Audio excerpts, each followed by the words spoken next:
In a world where people terrorized each other, killing was now the best way to destroy one's enemies.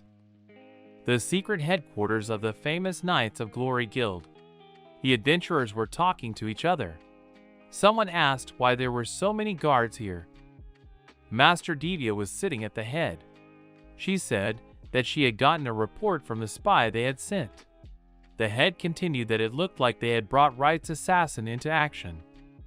One of those seated asked what was wrong with sending the assassin before the siege started. The master replied that he could say whatever he wanted, but right now they were dealing with assassin Wright. Divya added that he was on a whole other level.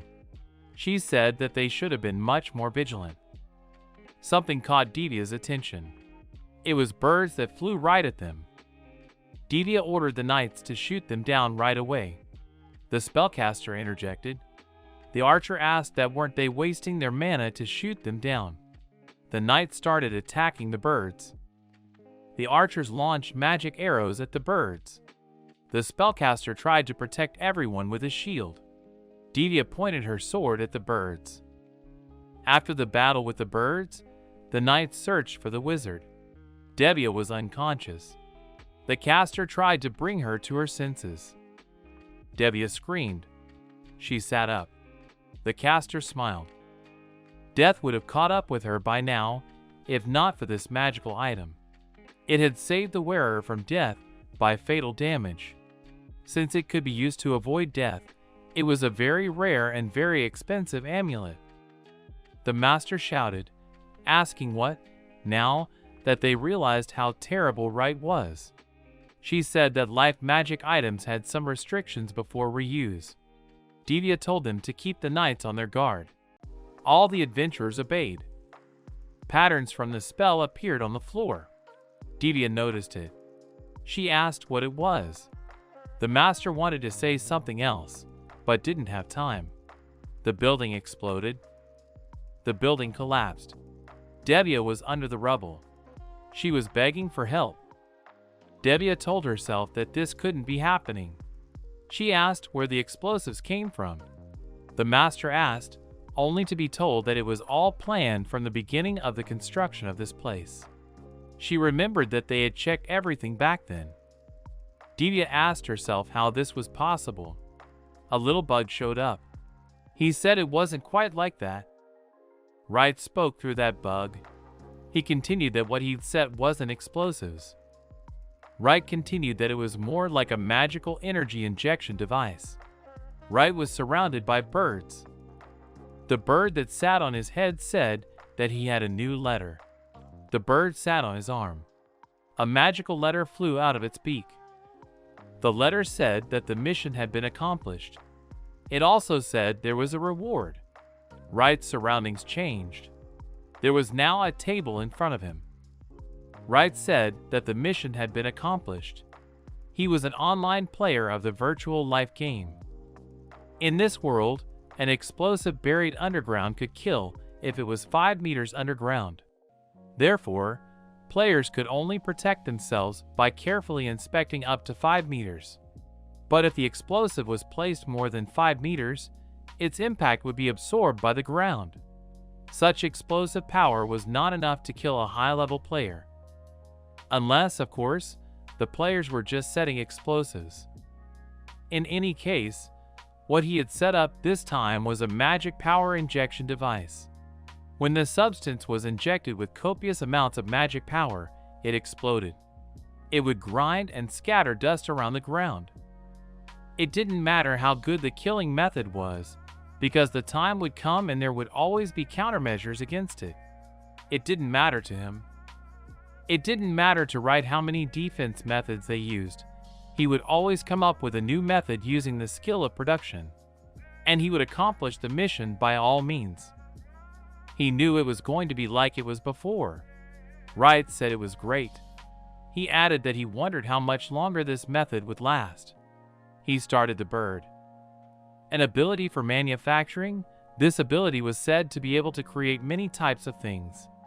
His name was Wright, and using this ability, he became an assassin killer in an MMO game with virtual reality. Compared to other VLO games, death was perceived to be much more frustrating. Upon death, the player lost one level from their current level and as punishment could not enter the game for 3 days. For high-ranked players, losing a level would be considered 100 wasted hours of play. The same thing awaited Divya. Even though the punishment was already heavy, there was a heavier punishment that consisted of not being able to log in. For example, there was a turf war between guilds. If the main forces of the guild fell during the war, the only thing that awaited the guild was a bitter defeat. Even the most powerful guilds depended on their tops. If the strongest players died at the worst possible moment, the guild could be finished. As a rule, players in VLO didn't die so easily. At best, they would be knocked out and revived in town. The only people who could kill a player were a handful of strong bosses or other players. Of course, the player would not interact to die at the hands of other players. There were many items to avoid death from other players. For the strongest players in the guild, having such items to prevent death was the order of the day. And when fighting face to face with such an opponent, the probability of killing him was extremely low. In this case, it was they, the assassins, who started playing. When a war started between the top guilds, they would hire assassins by the dozens. It followed that battles between assassins wouldn't be anything special or out of the ordinary. But as an assassin, Wright could tell that he was a bit of a special case. As a rule, an assassin had to have a combat job and ability. For example, an archer who excelled in long-range combat or a blade master who stood out for his massive damage per second at close range. Be that as it may, he had manufacturing and crafting abilities. He used potions and explosives to kill his target. Of course, he was a head behind in combat compared to assassins. But despite his dislike for combat abilities, his killing methods had no means of defense. For example, an assassination order of a guild top ranker, one could call an assassin excellent if he had a success rate of 15% or more. But as for his assassination ranking, it was more like 99 and 9/10%. In all his time, he had completed more than 1,000 assignments, but had only failed one. He thought his success rate should have been the highest among the assassins in all of VLO. The system said he had a new letter. Wright was surprised. Getting a letter of this type, he said, was rare. Wright opened the letter. It was from the goddess Mises. The goddess was asking him to help her. Wright asked himself who it was. He wondered if it was such a joke. There were some symbols in the VLO that couldn't be used as a name. Among them was a god. The reasons why they could not be used were still a mystery to this game. In any case, a player with the name Goddess Mises could not exist. Wright searched through the players who had the name Goddess Mises.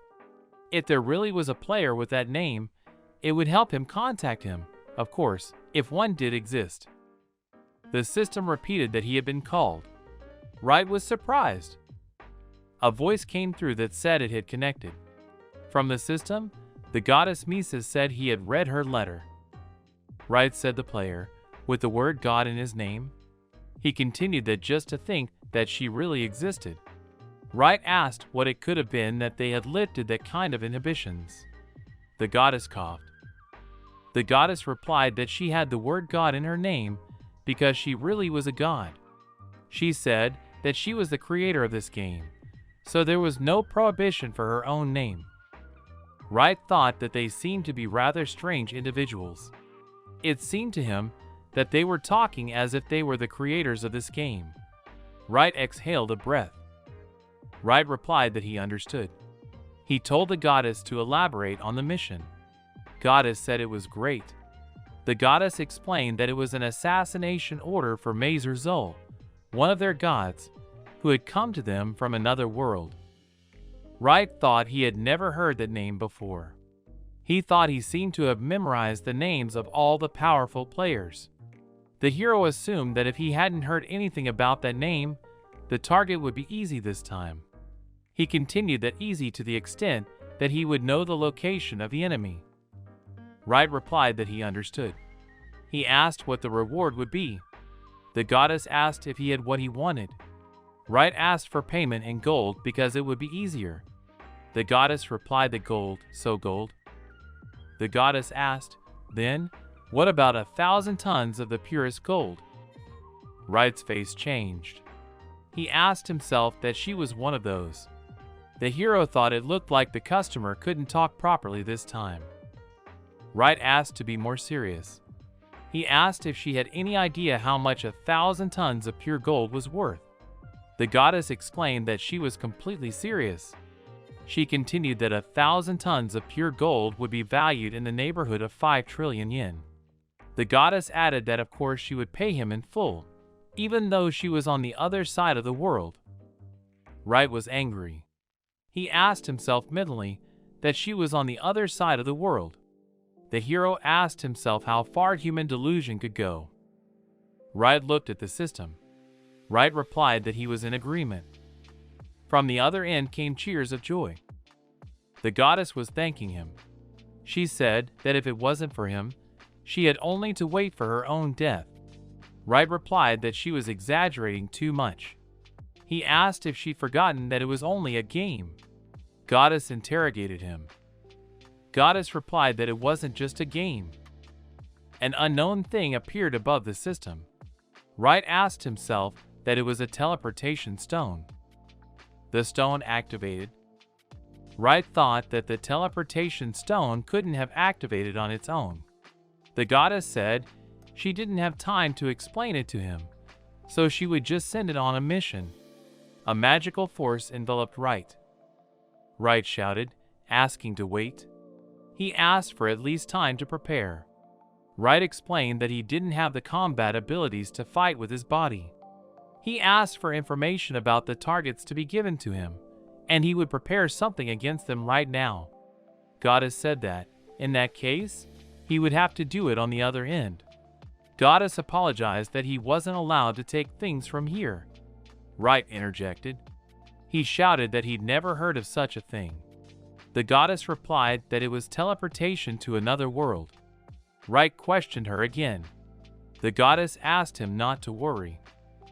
Goddess said that Wright-sama's skills and knowledge would probably come in handy in another world. She continued that his target was the evil god Mazurazul. The goddess added that it was the only god left in this world, not counting her. Goddess said that she had made preparations so that Wright-sama could start working immediately after teleporting. She asked that he take it easy and focus on the mission. Wright teleported away.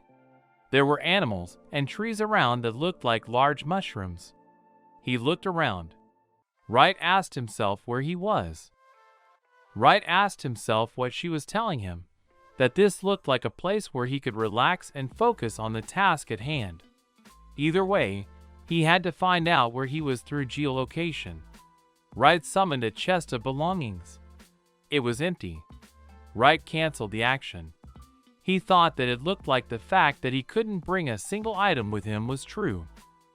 Wright asked the goddess over the comms what kind of forest this was. There was no response. He asked himself that, had the connection broken? Wright thought that, for what it was worth, he could tell at a glance that the place looked like a UFO. He thought that, compared to it, the picture quality was too high. It felt like he was looking at an actual landscape.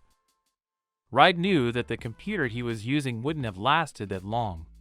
It was more like the computer capable of this didn't exist at all. He asked himself, what did she mean to say that he had indeed teleported to another world? The voice of the goddess was heard. She asked for forgiveness. Wright cried out, asking what had happened. The goddess replied that she was able to teleport Wright-sama to this world, but she didn't seem to have the strength to choose the right exit point. Wright asked what she meant by not having enough strength. The goddess replied that, truth be told, due to the dwindling number of her worshippers, she couldn't use her full power. Wright asked that it was from the faithful that she got her power? The goddess answered in the affirmative. She said that the main resource of a god's power was the faith of their followers. The goddess went on to say that if a god completely lost human faith, it would certainly lose its power and be wiped out. She added that once the god was gone, all memory of him would also be erased. Wright thought that the gods must have had a hard time too. He asked the goddess what she meant by saying that she was in just such a situation. The goddess replied that she was glad he was thinking fast. The goddess said that, by the way, the gods she knew were destroyed by the evil god Mazurazul. A nervous chuckle began to come from the device. Wright was embarrassed. He thought that apparently he had been summoned to save a goddess on the verge of death and destroy her main adversary. Wright asked that it seemed to mean that every god, not counting the two of them, had been destroyed. The goddess replied that was correct. She continued that also Mazurazul had several other aliases, but only two of them were his real names.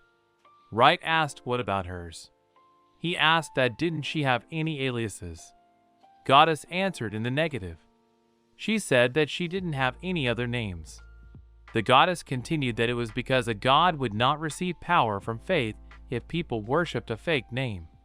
Wright asked that, then why would an evil god need so many names? The goddess replied that it was all to reduce the number of followers of the other gods. She said that their purpose was to create teachings to take away the believers. The goddess continued that they were willing to do anything for that. The goddess said that they would all kill or torture until the victims changed their object of belief. Wright figured that in order to destroy the god, he had to kill all of his followers, or he could just make them stop believing in him. He knew he had to consider that. Unknown sounds came from the device. Wright wondered what it was this time. The goddess apologized for not being able to keep in touch anymore. She added that she didn't have enough strength. Wright said just don't tell him that she was leaving him alone in those woods. The connection was constantly cut off. All that was heard was the goddess saying that she promised she would repay in full. Wright continued to stare at the device. Wright thought that he must have really been left alone in this forest. He realized that he seemed to have been given a very problematic assignment. Wright told himself that he didn't regret it in the least because he had never received such an interesting assignment before. Wright figured that, whatever the case, he had to take care of his own safety first. Wright wandered through the forest. He figured there weren't any tracks left by humans around. Wright asked himself what about his abilities. He told himself that, of course, he couldn't bring things from another world with him. Wright activated the ability to search for the enemy. The hero realized that from the looks of it, he could use abilities from the VLO. Numerous monsters were found in the vicinity. The danger posed by them was at a medium level. Wright thought that apparently the forest was not a safe place for him.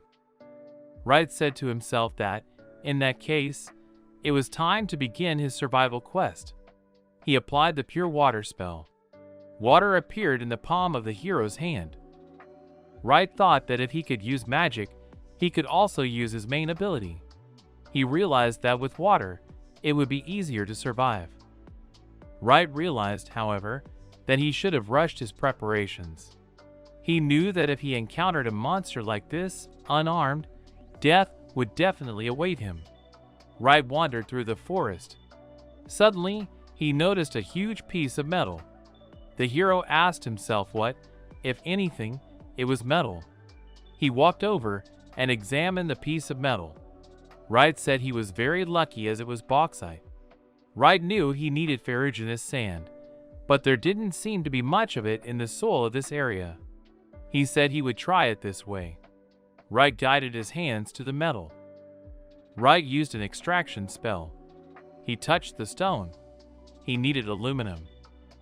The metal began to crumble. A cube of aluminum emerged from it. Wright figured there was about 500 grams of it. He began to examine the cube. Wright used a transformation spell. He figured that the amount of aluminum available prioritized into the items needed, taking into account the magical power expended to extract and process. The weapon he could create in such a situation was a needle. Wright told himself that this dowel had a weak physical attack, but there was a way to increase the damage from it. Something caught Wright's attention. He exclaimed that wow, what was growing here? The hero plucked a plant called Killer Herb. He cut the root of a deadly poisonous plant and smeared the poison on the tip of the stinger. The improvised weapon was ready. Wright thought that if his opponent was a high-ranked monster, it would certainly be useless. Wright summoned a chest of items. He placed his weapon in it. The hero thought that if there were monsters against him, like the ones he figured out by searching, the stinger would be of use. Wright wondered how long he could fight. He ordered the characteristics to be opened. There was no response from the system. He figured the characteristics menu wasn't displaying. He wondered if that was because this wasn't a game. Wright had no items, so he couldn't even accurately calculate his powers in this world. He thought that apparently he had no choice but to use the abilities. Wright used the destructive strike technique. The tree collapsed to the ground. Wright thought that the techniques worked as well, and the power didn't change. He guessed that he probably had almost the same characteristics here as in the VLO. Wright figured it would be easy to survive here. He thought the survival mode was very easy. Wright said that it had been that long. He continued that he would probably start by building a house. Wright started. Wright used the same piece of aluminum. He used a transformation spell. A saw appeared in his hand. Wright started cutting down trees. Wright collected a sufficient amount of wood. He selected a site and dug the lot for the house. Wright said he had to get started. The wooden house appeared in front of Wright. Wright was exhausted. He said he was done. The hero went inside. He really liked the smell of the new house. Wright thought that for a job of only a few hours, he could say it came out quite decent. He thought it was rather large for one. The hero said food was more important. Wright used the magic stone spell. Artifacts were items that could activate various magi. With the energy of the magic stone, depending on who used them, their power varied greatly. Wright thought that, however, the strongest magic stone could only be obtained by taking it out of a monster's body. He exclaimed that there was no way out. It was time to hunt. Wright continued cutting down trees. He thought that he needed to prepare himself a little more for the battle with the monster. Wright knew that it would be difficult to create a melee weapon out of so much aluminum. He realized that with that poisonous stinger he had made recently, he would only ruin the products. The hero said he would probably use that wood. Wright used a transformation spell. This would made a bow. Wright wanted to get a bowstring. On the branch of one of the trees, he found on a liana. The hero said it was what he needed. He plucked those vines. Wright said that he had to proceed to the hardest part. Wright cast a fiber extraction spell. He extracted the fibers from the plants. Also, while the fibers were still chemically active, he cast a spell on them. Wright wanted to knit threads from these fibers afterwards. He figured that no matter how many he got, he would combine them into one, which would immediately increase their power. Wright assembled the weapons. He said it was ready. Wright thought he made the arrows at the same time. He thought it was time to hunt. Wright used the technique of searching for opponents. The nearest opponent was at the direction of 2 o'clock. He climbed a tree. Wright thought he would observe first, just in case. The adversary was a toad by a small pond. Wright said it was lucky to catch one that was edible. He readied his bow for the shot. The arrow hit the frog. It fell off the rock. The frog started hopping away from the spot. Wright thought that apparently there really wasn't enough power. The frog noticed a flash from behind it. The frog started to jump away even faster. The frog reached the tree that Wright was in. On the branch were Wright's arrows. Wright said that, just as he thought, it was jumping great. He added that from that position, he could have shot it with all his might. Wright shot at it. The frog stuck out its tongue, which had spikes on it. The arrow flew a millimeter from the frog's tongue. Wright fired another shot. Wright said that if the power wasn't enough, he would make up for it with the number of shots. The frog was killed. Wright said the mission was accomplished. Wright returned home. He brought the carcass of the frog with him. Wright thought it tasted like chicken, so it must have been pretty tasty. He thought that he seemed to have had great luck with his prey since the first day. It seemed to Wright that it would be easy to survive here. Wright thought that there was a little trick to the cutting that needed to be pulled off. He examined the frog. Wright said that was how it really had a pouch of poison. One monster frog had about 10 pouches of poison. He knew that if even one of them burst, the poison would spread throughout its body, so he had to be careful. Wright began to cut up the meat. Wright was looking for the magic stone. He wondered what the magic stone was here. Wright thought that judging from the strength of this monster, the magic stone must not have been too bad. Wright took out the magic stone. He said that he thought it was supposed to work with him. Wright got the magic stone and the food. He thought what a great monster he had killed after all. Wright looked at the magic stone. Wright knew that his final goal was to kill the evil god Mazura Zul. He still didn't know if it was really an evil god or not. He also didn't know if the goddess Mises could be trusted. Wright knew it had nothing to do with him. Wright was given an assignment, so all that mattered was killing the object. Wright said that he needed to get started on creating the artifact. Wright picked up the hammer. He injected magical power. The hammer had the perfect weight, he thought. Wright began to master. The hammer forged a piece of metal. The artifacts he was making now were sensitive to the magical power that was used directly in magic. Both monsters and animals had magic power, but basically, only humans were able to use magic.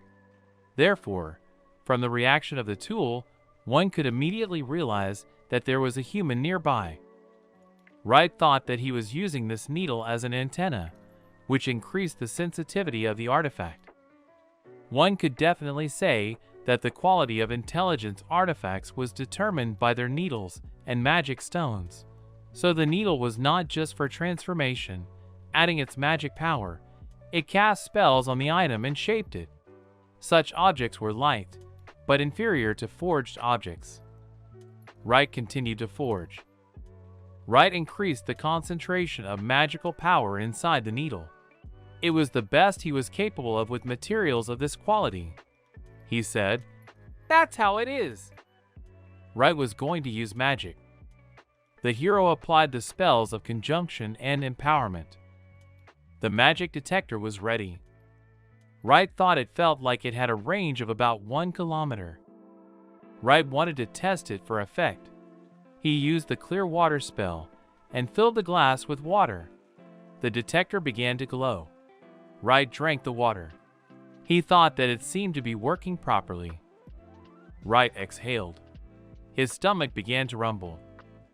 Wright said it was time for lunch. He was going to make a fire out of the brushwood that was left over from building the house. He put some frog meat on the spit from the hammer. Wright was about to start the fire, but the spell didn't work. He thought he had spent too much energy on production magic and had very little mana left. Wright applied the weak fire forge spell. The kindling caught fire. The meat was almost ready.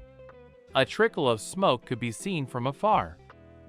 There was enough meat for 4 skewers. Wright said he should have let them cook through. He added that he didn't want to get a stomach ache afterward. He had an idea. He extended his finger to the ground. The hero thought that this should have been enough.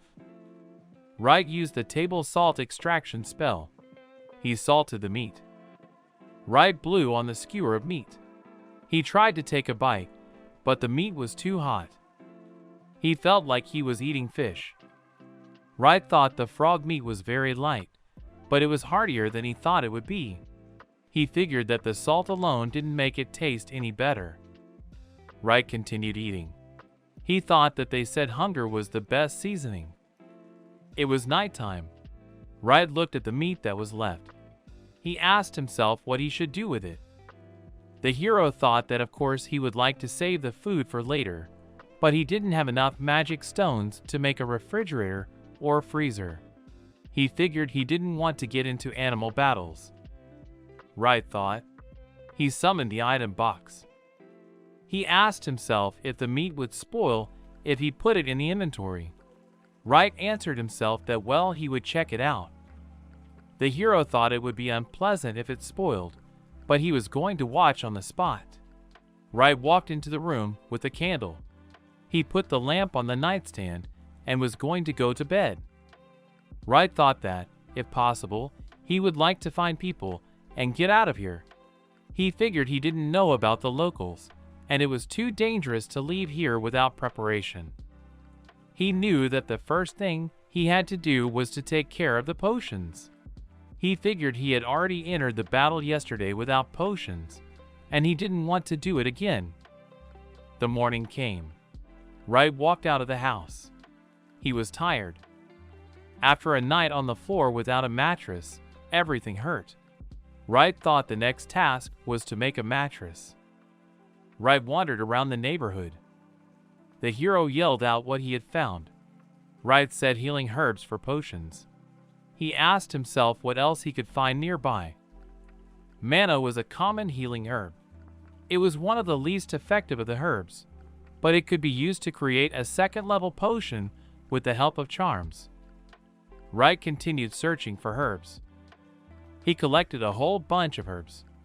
The hero brought them home. Wright said he needed to get to work on the potions. First, it was necessary to grind the plants with magical power. Next, the resulting liquid had to be mixed with water and put on the fire. It needed to be allowed to boil. Wright kept an eye on the potion. The second-level potion was ready. He thought that it was good that low-level potions didn't require much effort. The top players used level 11 potions. A level 11 potion was 500 times more effective than level 2 potions. Wright thought that it was better that way than to be left with no potions at all. He thought that ideally, of course, at least level 4 potions would have to be prepared. Wright told himself that would have to be put off for later. There was nowhere to pour the potion, he said. Wright used a transformation spell. A bottle appeared on the table. He poured the potion into it and corked it. Wright said it was excellent. The potion turned out to be a lot. He continued that he could now enter battles. Wright came out of the house and started warming up. He asked that maybe he should have tried hunting monsters in the area. He said he would look for artifact materials at the same time. Wright used the enemy search spell. Wright wondered how many magic stones he could obtain. Wright hunted huge birds, slugs, cats. A boar chased him, but he managed to climb a tree. Wright killed the monster and cut it up to get the magic stone. Wright picked mushrooms and got the magic stone. Night fell. Wright looked at his inventory. He thought that even with such simple materials, he could already make a lot of things. Wright told himself that, first and foremost, he needed light and noise grenades. He began to craft. Wright applied a crushing spell. He was sorry to waste materials, but a flash grenade couldn't be made any other way. Wright used the crushing spell many times. All that was left of the materials was sand.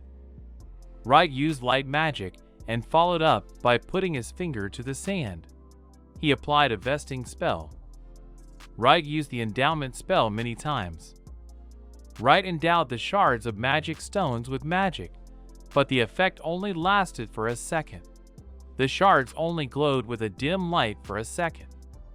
But from the dim light of 1,000,000 shards, A bright flash was produced. Of course, the powder was difficult to handle. Wright used a bonding spell.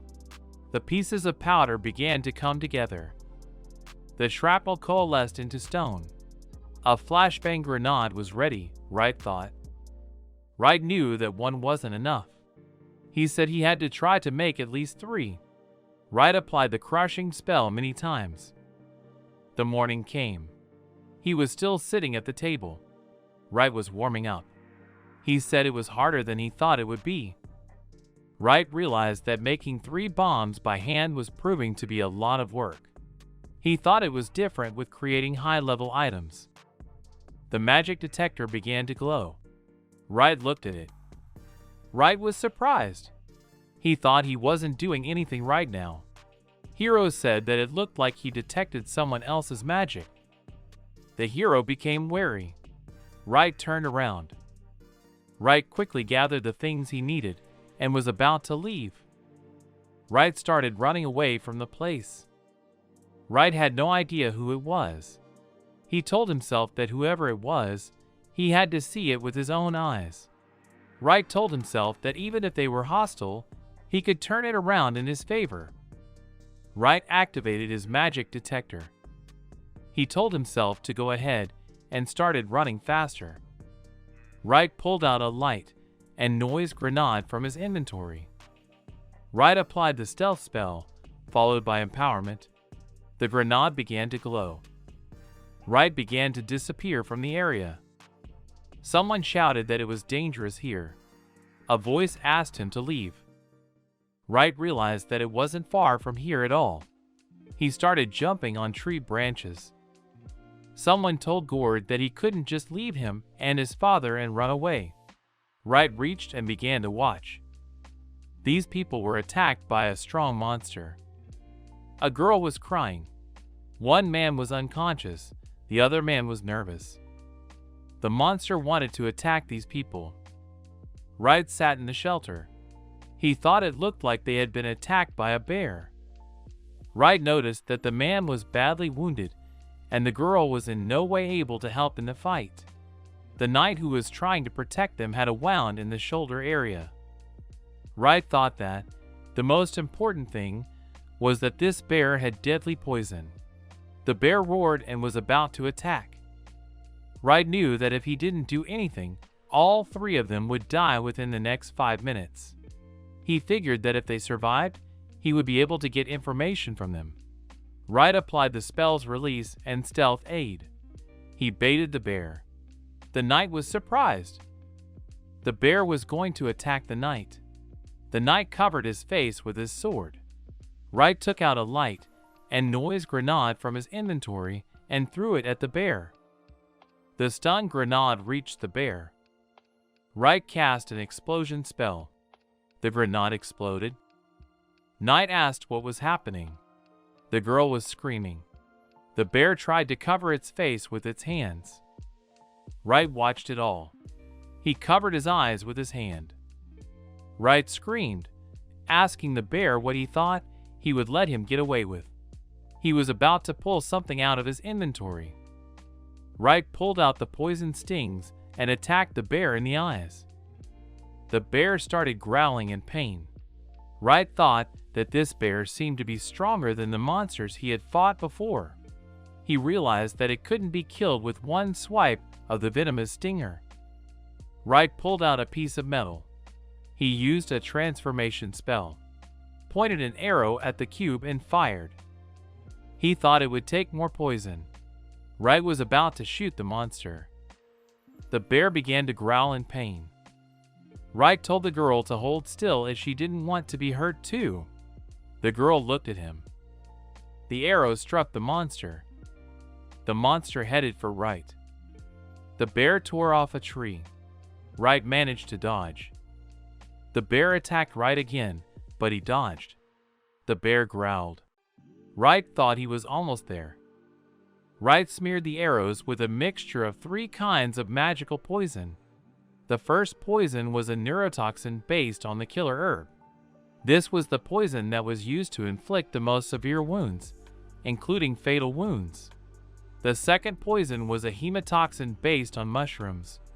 This poison was effective even against monsters that the neurotoxin was unable to kill. That was why he added it to the mixture. Wright continued to dodge. The bear growled and was about to attack Wright again. The bear's claws were a centimeter away from his face. The monster went down. Wright stood unperturbed. The monster was behind him. The third poison was a paralyzer based on frog venom.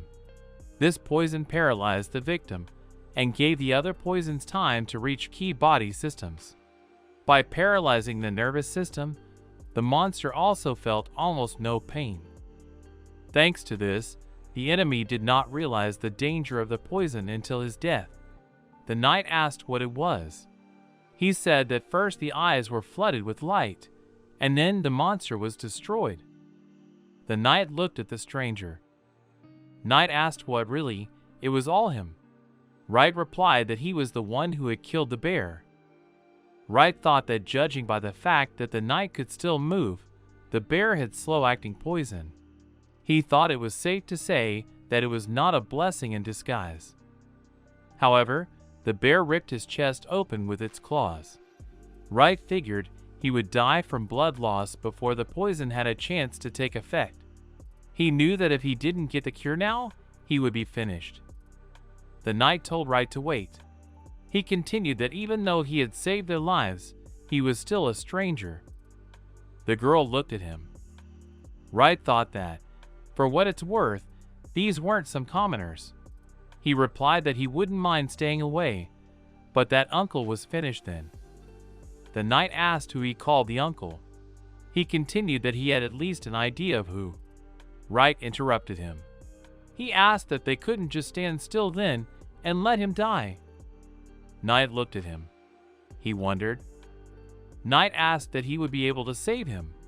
Wright replied that he couldn't say for sure, but he promised to try. He held out the medicine. Wright added that they were supposed to give that medicine to him. The knight hesitated for a moment. He examined the bottle and sniffed the medicine. Knight licked the bottle. Wright didn't realize what he was doing. Wright held out another vial. "Here are 2 vials to choose from," he said. Wright continued that the one he would choose was the one he would drink. The hero added that it looked like he was still hesitant. Knight took the bottle. Wright said he understood. He drank the medicine in the bottle. Wright turned the bottle around, showing that he drank it all. Knight turned to the girl. The girl asked to let her. She opened the bottle. The girl turned to her father, saying she had brought the medicine.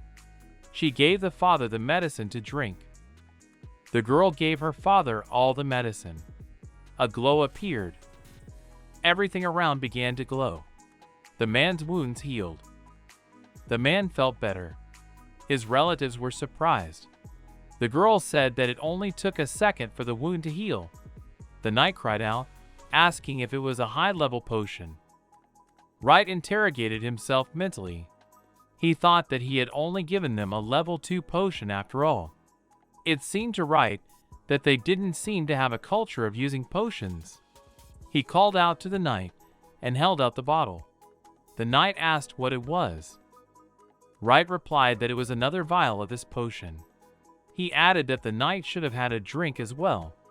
The knight looked at his wound. He replied that he was only a knight on duty. He continued that he should have saved this potion for those who needed it more. Wright shouted, ordering the knight that he had enough potions. The knight drank it. He replied that he would have to. Wright told him to remember that he hadn't fully helped them yet. He continued that something had to be done about the bear poison or they would both be finished. The knight chewed the pill. The knight cried out, asking that he had a cure for the poison. Wright replied that he probably did. Wright asked how he felt. He asked if there was any effect from the poison. Knight began to warm up. Knight said that his palms and feet were a little numb. He added that other than that everything was normal. Wright thought that it looked like a paralyzer. He told himself that if nothing was done, The poison would reach the heart and they would be finished. Wright replied that it was clear to him. He said he couldn't make the antidote here, so he was going home. Wright told the knight to bring that uncle there. The knight shouted, asking if he had any idea who it was. Wright interrupted him. He told the man to be quiet. Wright told him to be quick or his noble uncle would have died like that. Wright added that he could carry him himself if he wasn't up to it. The knight was very angry. Wright showed them the way to his house. He opened the door for them. The knight asked that it was a house in the middle of the woods. Wright replied that it was nothing special. He said he would take care of the cure, so they had to wait here. Knight asked that since he was making medicine, he was a doctor. Wright answered in the negative. He said he had no medical training, but he knew how to make medicine. Knight asked that there was no education, but the antidote, so he could make the antidote.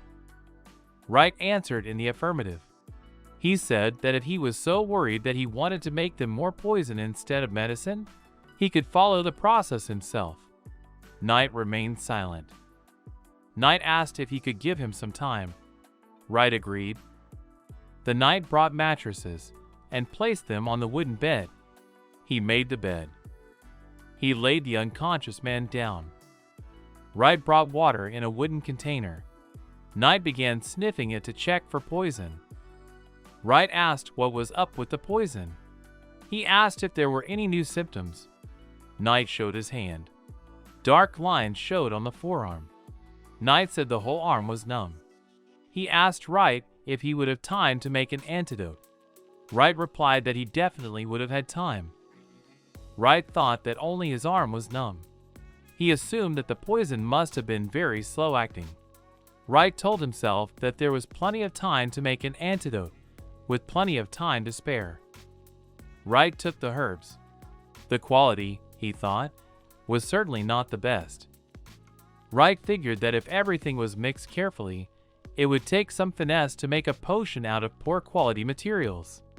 He began to craft the potion. Wright thought that just one type of enchantment would be enough for good materials, but he would have to work with what he had. The knight watched his actions. The girl was in the doorway. She was watching her father and peeking at Wright. Wright exclaimed that everything was ready. There was potion in 2 bowls. The girl looked at the potion excitedly, and the knight was wary of it. The knight said he wanted to check if there was any poison in here. He added that they would wait a while. The knight drank the potion. The knight's body began to glow. The dark veins began to fade away. The bowl fell from the knight's hands. The knight looked at his hands. He wondered how this had happened. The girl asked him if everything was all right. The knight shouted the numbness disappeared in a second. He asked how that was possible. Wright replied that the antidote saved the effects of the poison. There was nothing supernatural here. The knight asked that, was the potion really an antidote? Wright answered in the affirmative. He said that he thought it was time to give it to that uncle as well. Wright continued that there was more poison in his system. He added that if they delayed, all his labors would be in vain. The girl picked up the bowl and took it to her father. The knight stood behind the girl. She gave her father a drink. Wright stood in the doorway. The man was feeling better. The girl rejoiced. The knight began to wipe away the tears. Wright exhaled. Wright said he would wake up when his wounds were fully healed and the poison was out of his system. He held out the bottle to the girl. Wright continued that if they thought something was wrong with him, they were to give him this. The girl thanked him.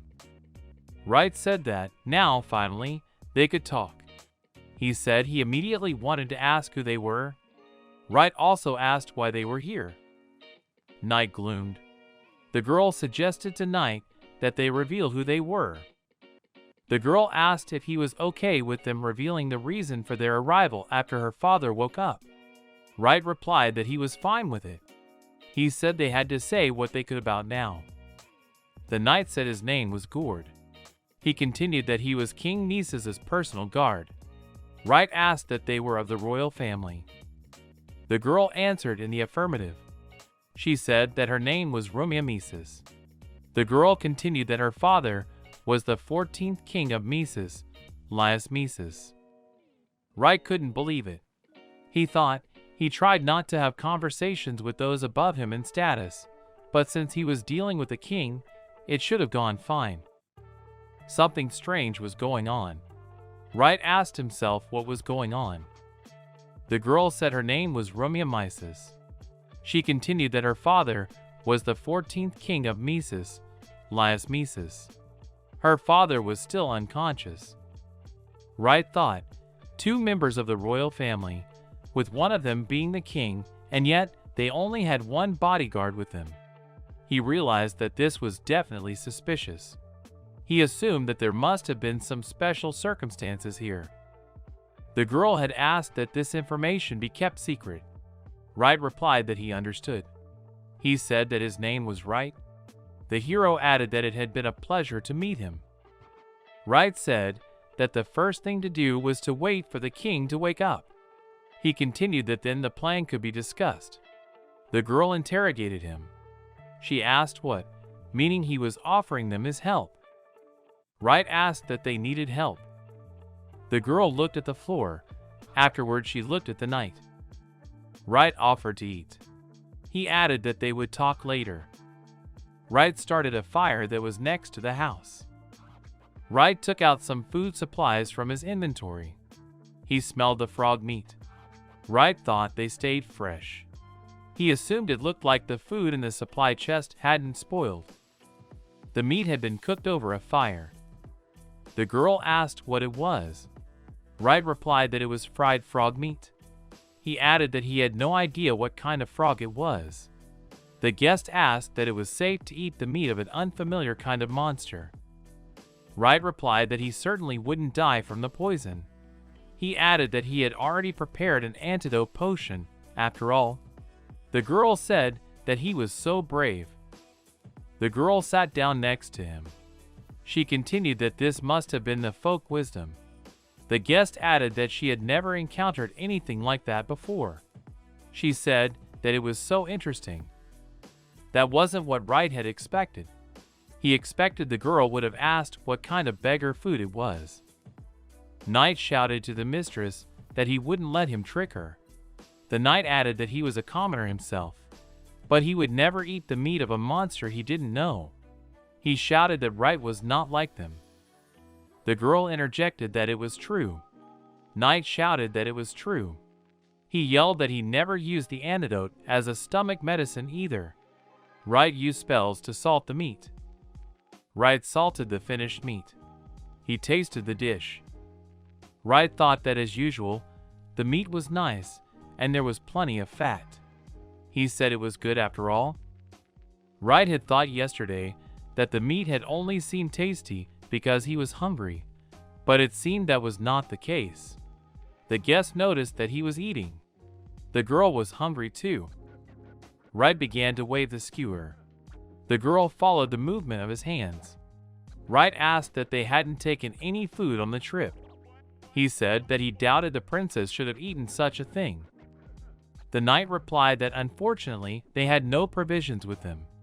Wright asked that, meaning he went on a trip with the royal family and they didn't even have food with them. The knight replied that the circumstances of their journey were quite unconventional. Wright thought, unconventional circumstances, then.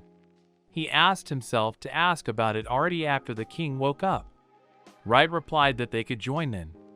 He suggested that the knight try the food for poison. The knight replied that he understood. He headed in Wright's direction. The knight said, as he proceeded to the food, he tasted the meat. The knight felt like a goddess had fallen in love with him. The knight liked the meat.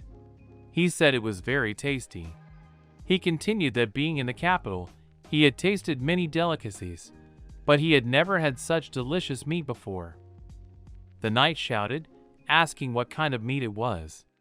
Wright replied that it was the meat of an unknown kind of frog.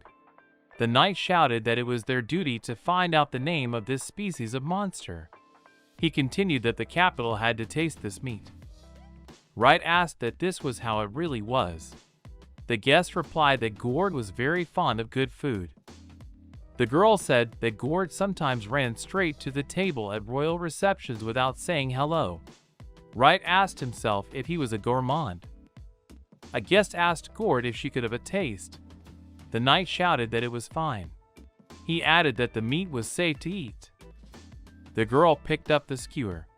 She was about to take a bite of the meat, but noticed Gord's gaze. The girl asked. He didn't have a plate. Wright used a transformation spell, and a plate appeared in front of him. Besides the plate, a table, cutlery, and a glass appeared. The guests were surprised. A girl asked where the table and plate appeared from. Wright asked that he had done something wrong. The guest replied that everything was fine. The girl sat down at the table and began to eat like a real princess. The meat had not yet had time to get cold. The girl enjoyed her meal. It seemed to her that she found herself at the pond. She was resting together with a frog. The guest explained that it was very tasty. Knight thought that this meat was indeed very tasty. Wright asked what he wasn't going to eat. Gord replied that he was only a knight on duty. He continued that he would try to minimize the waste of provisions on his part. Wright exhaled unhappily. He was going to get more meat from the inventory. Wright replied that there was still plenty of meat, so he could eat as much as he could fit. He added that if he ran out, he would get more. Knight said that he would have to. Knight hugged Wright, but the latter didn't like it. The new portion of meat was almost ready. Knight said it was delicious. Gord went on to say that even at royal receptions, they didn't serve such delicious meat. The girl said that he said it was frog meat. She added that she had no idea there were frogs that tasted so good. The guest asked that maybe it was a Gallic frog. Gord apologized to the lady, however. Gallian frogs were very difficult to prepare. He added that such meat would not be eaten in the forest. The girl replied that, speaking from experience, she could tell that they were similar in flavor. Wright thought it was the first time he had heard of such frogs. He wondered if Gallian frogs were difficult to prepare. Gord nodded. Gord said that, one day, the king ordered their meat to be served. He went on to say that the court cooks were given about 100 frogs, but only one of them was able to be served. Wright asked what was so difficult about them. Gord explained that they had about 10 pouches of poison in their bodies. He went on to say that if one of them was touched while cooking the frog, the poison would spread throughout the body, and the meat would become unfit to eat. Gord added that at the same time, the pouches themselves were extremely fragile. Wright asked, showing the frog's head, if those were like this frog. The guests were surprised. Gord shouted that it was a Gallic frog. Gord shouted that it was impossible. He asked that, really, he could cook their meat safely. Wright replied that he had. Gord asked him to share his method. Someone knocked on the door. Gord asked that he had guests. Wright asked that it was in the middle of the woods. Gord pulled out a weapon. He told the princess to stay here. The girl asked that maybe it was Larsel. She said that he was leaving to call for help. The guest asked that maybe it was him coming back. Gord replied that it could have been. Gord shouted, asking who was there. From the street, someone said it was a familiar voice. The stranger asked that it was Gord. The stranger said it was Larsel. Gord put his sword away. He said the man could come in, the door was unlocked. Larsel greeted everyone. Wright was hiding. Larsel noticed the princess was here too. Larsel said it was good that they were okay. Gord replied that some of it was. Wright was silent. Gord asked if he had found help. Larsel replied that he couldn't find anyone. He said that when he stumbled into the home of the locals, he found them there. Gord thanked him for scouting the area. Larsel tried to justify that he had come empty-handed after all. Larsel asked Gord why he had brought the princess to such a place. Larsel asked what kind of house it was. Gord replied that it was Wright's house. He pointed to the owner. Wright waved his hand. Larsel said it was the first time he had heard that name. He asked that the man was their ally. Gord answered in the negative. He added that Wright was an ordinary man. Gord corrected himself that although ordinary, he could hardly be called ordinary. Larsel asked that he had decided to bring the princess into his home. Gord replied that it just so happened. The princess said that Wright had saved them. Larsel was surprised. Larsel interrogated her. Princess replied in the affirmative. She added that he first killed the attacking monster, then healed the wounds. Gord said that the king was now asleep in the next room. He continued that he had been exposed to the monster's poison, but Wright had given him an antidote. Gord added that the cure was effective, so he should be better soon. Larsel looked around. He saw Wright. Larsel asked what, they meant to say that he had absolutely happened to show up at the moment they were attacked by the monster and absolutely happened to have the right antidote with him. Larsel said that maybe he was just using them. Larsel shouted that it was too dangerous here. He yelled that they needed to get out of here as soon as possible. Wright didn't understand what he was saying. The princess said that the forest was full of monsters. The girl continued that this house was the safest place around. She asked that, and besides, was that any way to talk to a grateful man to whom they owed their lives? Larsel looked at the princess. Wright was silent. He began tapping on the wall. Everyone looked at him. Wright opened the window. He asked what, if he wanted to use them, did they think he would have let them free to be in a house he didn't even lock up? Larsel yelled that he hadn't done anything just because of Gord. He continued that if it weren't for him, he would have captured the princess long ago. Wright replied that he was wrong. Wright replied that he could have killed 4 people like them and not blink an eye. Wright continued that he hadn't done it just because he wasn't interested. Wright thought that was true. He thought his movements were so predictable that he could have killed him on the spot. Wright thought that of the 2 of them, Gord was the stronger. He figured that if he had decided to duck him, he would have managed it in 10 seconds. Larsel asked that he was trespassing on Knight Gord's honor. Wright answered in the negative. He said he was merely telling the truth.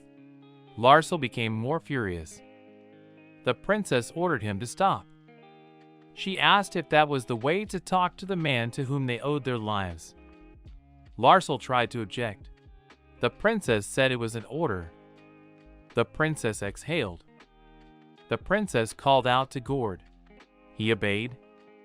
The princess said that if Larsel refused to obey her order one more time, he was to have his head cut off for treason. Gord obeyed the order. He drew his sword and threatened Larsel. The blade of Gord's sword almost sliced Larsel's neck. The princess had a serious attitude. Larsel said he deeply apologized and begged for mercy. Gord put the sword away. Larsel bowed to the princess. Wright looked at them. Wright thought it was scary to know after all. He thought she had been acting like a normal girl all along, but now she was acting cruel to him. Wright knew that Larsel may have looked remorseful, but he could see that he still didn't believe him. Wright asked himself if it was worth putting it off for later. Wright asked the princess if he could have her for a second. The girl asked what was wrong. Wright whispered in the girl's ear. Larsel was watching them. Larsel asked as they had a duel. They were on the street. Wright asked what about a duel without rules, like a real battlefield. Larsel asked that he said he could kill 4 men like him without blinking an eye. He said he would gladly shatter his illusions. The opponents prepared for battle. Wright thought that an open battle with a knight was not the best position for him. Wright thought that, however, no matter what world he was in, he was still an assassin. He thought it was time for a sneaky and cunning battle. Wright asked the princess if it was okay to have her for a second. The girl asked what was wrong. Wright whispered in the princess's ear that he wanted to fight Larsel. The princess asked that he wanted to challenge him to a duel. Wright said that he didn't intend to kill him. It would only be a play duel. He continued that he thought he could learn a lot after one battle. Wright thought that in this situation, killing the princess's bodyguard was costing himself, so it was necessary to dispense with blood. The princess asked if he was sure. Wright asked if he was sure of what. The princess explained that the royal family was responsible for educating the knights. She continued that she wouldn't want to get him in trouble. Wright replied that he would prefer to dispel misunderstandings. The princess said that Larsel was very strong of heart, but he was far from a true knight, but he was undoubtedly very capable. Gord said that the princess was right. He continued that Larsel was one of the 3 strongest bodyguards of the royal family, and should not be underestimated. Wright replied that there was no problem. They were outside. Larsel asked that he had said he could have killed 4 men like him without blinking an eye. Wright replied that was correct. He said there were no restrictions on weapons and techniques. Wright added that the important thing was to fight to the death. Wright said it was because he had this. He showed the potion bottle. The knight asked what it was. The princess replied that it was a potion. She continued that it was like a level 1 potion. Larsel cried out, asking that it was a level 1 potion. He continued that he was an ordinary commoner, after all. Wright held up a level 2 potion. Gord said that he thought so too at first. He continued that Wright was far from a commoner. Gord said that a commoner could live his whole life carefree on sales from the medicine he made them. Larsel asked that he was a doctor. Gord replied that he had, after all, made them the antidote himself. He said that from his potions, he could assume that Wright had served as a personal doctor somewhere overseas. Larsel said that no country would release a doctor who might have had level 1 potions. Wright asked himself that, did potions really have such a high value in this world? He thought that it looked like the people who made potions were called doctors here. Wright thought that in the game, they called him an alchemist, but it was pretty much the same thing. Wright assumed from what they said that a small percentage of doctors could make first-class potions. He figured that an alchemist needed about a level 10 skill to make a level 1 potion. Gord replied that it was true. He said that even a personal doctor wouldn't carry level 1 potions out of the country. Gord said that he also lived deep in the mountains. He asked that maybe he had escaped from somewhere. Larsel said there was that possibility. Wright asked himself that the doctor was on the run. He told himself that was better than if they found out he was actually from another world. Wright coughed. He asked to leave his past alone. Wright said he needed to get to the fight instead. He was ready for a fight. Larsel asked how someone who refused to talk his past could be trusted. Larsel prepared himself. Wright said that was what they needed the duel for. Larsel agreed with him. Gord said he would be the judge. Wright agreed. Gord yelled for them to start the duel. Larsel was going to attack. Wright was about to pull something out of his pocket. Larsel watched his actions. Wright pulled out a flashbang grenade. Larsel did not expect it. Wright launched the grenade. Larsel tried to close his eyes. He screamed, asking what it was. Knight thought he didn't see anything. Wright was about to attack Larsel. Knight was blinded. The princess was nervous, but Gord stood calmly. Larsel said he had some unusual tools. He continued that he didn't see anything, but if he thought he could beat him that easily, he was wrong. Larsel deflected Wright's punch. Wright asked that he was still continuing to fight. Wright said that it looked like he was indeed a valiant knight. Larsel was going to attack Wright in such a blinded state. Wright didn't expect such a thing. Wright managed to dodge in time. Larsel's punch was quite strong. Wright thought that skillful warriors could sense the enemy even in total darkness. He guessed that Larsel looked to be about 20. Wright thought it looked like he had already reached that level. The hero asked himself how he should be. Wright knew that defeating Larsel would be no problem for him. He thought that in this duel, winning wasn't the main thing. Wright thought that his goal was to defeat him, while showing the difference in their strengths. He assumed that, in that case, he was left with only one option. Wright realized that Larsel was confident with the sword. He figured it was worth it just to shatter his confidence. Wright smirked. Wright said that he would win. He used enhancement spells and a gift. Wright's arm grew stronger. Wright was about to attack. Larsel was blinded. The knight's sword stopped Wright's sword. They fought. Wright attacked, but Larsel managed to reflect and dodge his blows. Larsel attacked Wright. The latter was able to defend himself with his sword. Larsel opened his eye. He told Wright that he was not bad. Wright replied that he was holding his own as well. Wright used a reinforcement for his arm. Larsel noticed that. He said with one power. Knight paused for a moment. Wright continued to fight. He wanted to destroy Larsel's sword. Wright touched Larsel's sword and used a transformation spell. The knight's sword shattered. Larsel didn't expect this. Wright was going to attack him again. Larsel was startled. Larsel tried to dodge. It seemed to him that Wright had gathered all his strength in that punch. Larsel put his half-whole sword in front of him. He saw that instead of a sword there was a branch. The knight looked down at himself and saw that he was completely naked. Wright was about to attack one last time. Larsel began to scream. Wright was overjoyed at his victory. Gord shouted that the victory was decided. Larsel was in a stupor. Wright put his hand with his sword on the knight's shoulder. Larsel was nervous. Larsel wondered if it was an illusion. He didn't realize when he had time. Wright thought it took a long time to use the gift, so this technique wasn't suitable for long fights.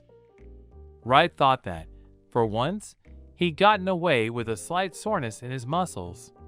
He thought that if he tried that with a high-ranking opponent, he'd be on the other side of the world, but luckily Larsel's status wasn't that high. Something caught his attention. Larsel asked what was wrong with his sword. He asked what had happened here. Wright explained that it was a special swordsmanship technique. He continued that this often happened when his opponents tried to fend off blows. Larsel interrupted him. Wright knew that it was all a lie. He was merely using the transformation to break his sword.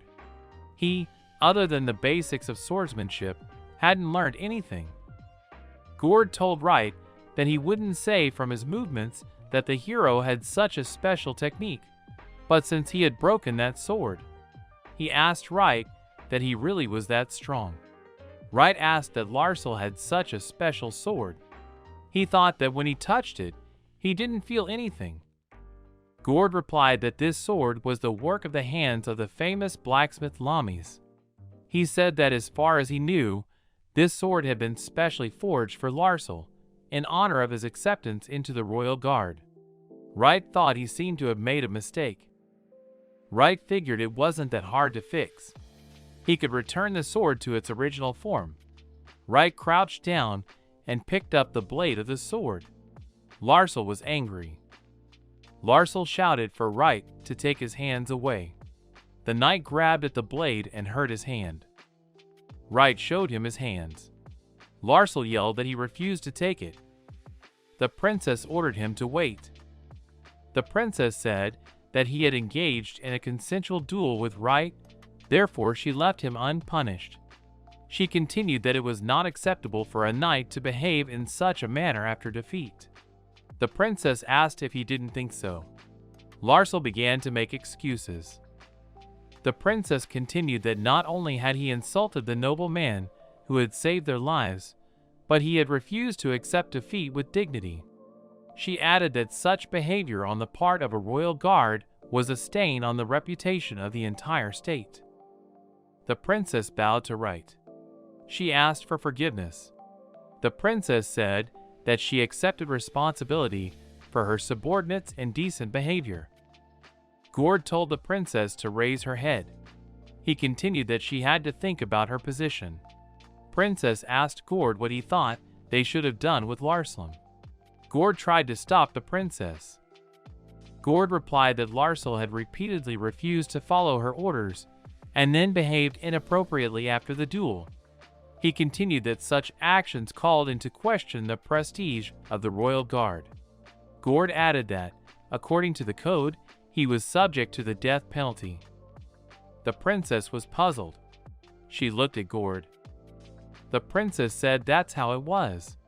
Wright thought that Rumia held the title of princess, but she was really just a 15-year-old girl. He told himself that he didn't think she actually wanted to execute the knight she had spent so much time with. The princess asked Gord if there were any other options for punishment. Gord replied that other organizations could do away with exclusion from their ranks, but according to the code of the Royal Guard. He paused. Gord said the death penalty was the only option. Larsel was scared. Wright asked them to wait. He asked if there was anything to be executed for here. Everyone looked at him puzzled. Wright thought it would be like sentencing a man to execution for a couple of insults. He realized that it was a different world here after all. Wright thought that the Royal Guard order was directly responsible for the security of the royal family. He thought it was to be expected that there would be such strict rules there. Wright thought that it wasn't as if Rumia wanted to execute him. He supposed that if the king found out after waking up that one of his guard knights had died because of him, it would hardly help in any further conversations. He had no reason to cover for Larsel. Wright thought it would be favorable this time. Wright asked the team to stop and asked if there was anything to execute for here at all. The guys looked at the guy in surprise. The girl looked at the guy with round eyes. The guy next to her was also shocked. The man with a beard and an armor said that it wouldn't work that way. Wright said that he was the only one affected, and so he didn't see it as a problem. The man with the beard replied that the guy was definitely right. However, it was about the rules of the Royal Guard. The man raised his hand and punched himself hard with his fist. The man with the beard pounded his chest and shouted that the Royal Guard is recognized to protect the royal family, and to defame the honor of the order is to defame the honor of the king, which is why the code of the Royal Guard is harsh. Wright realized that the whole problem is about honor.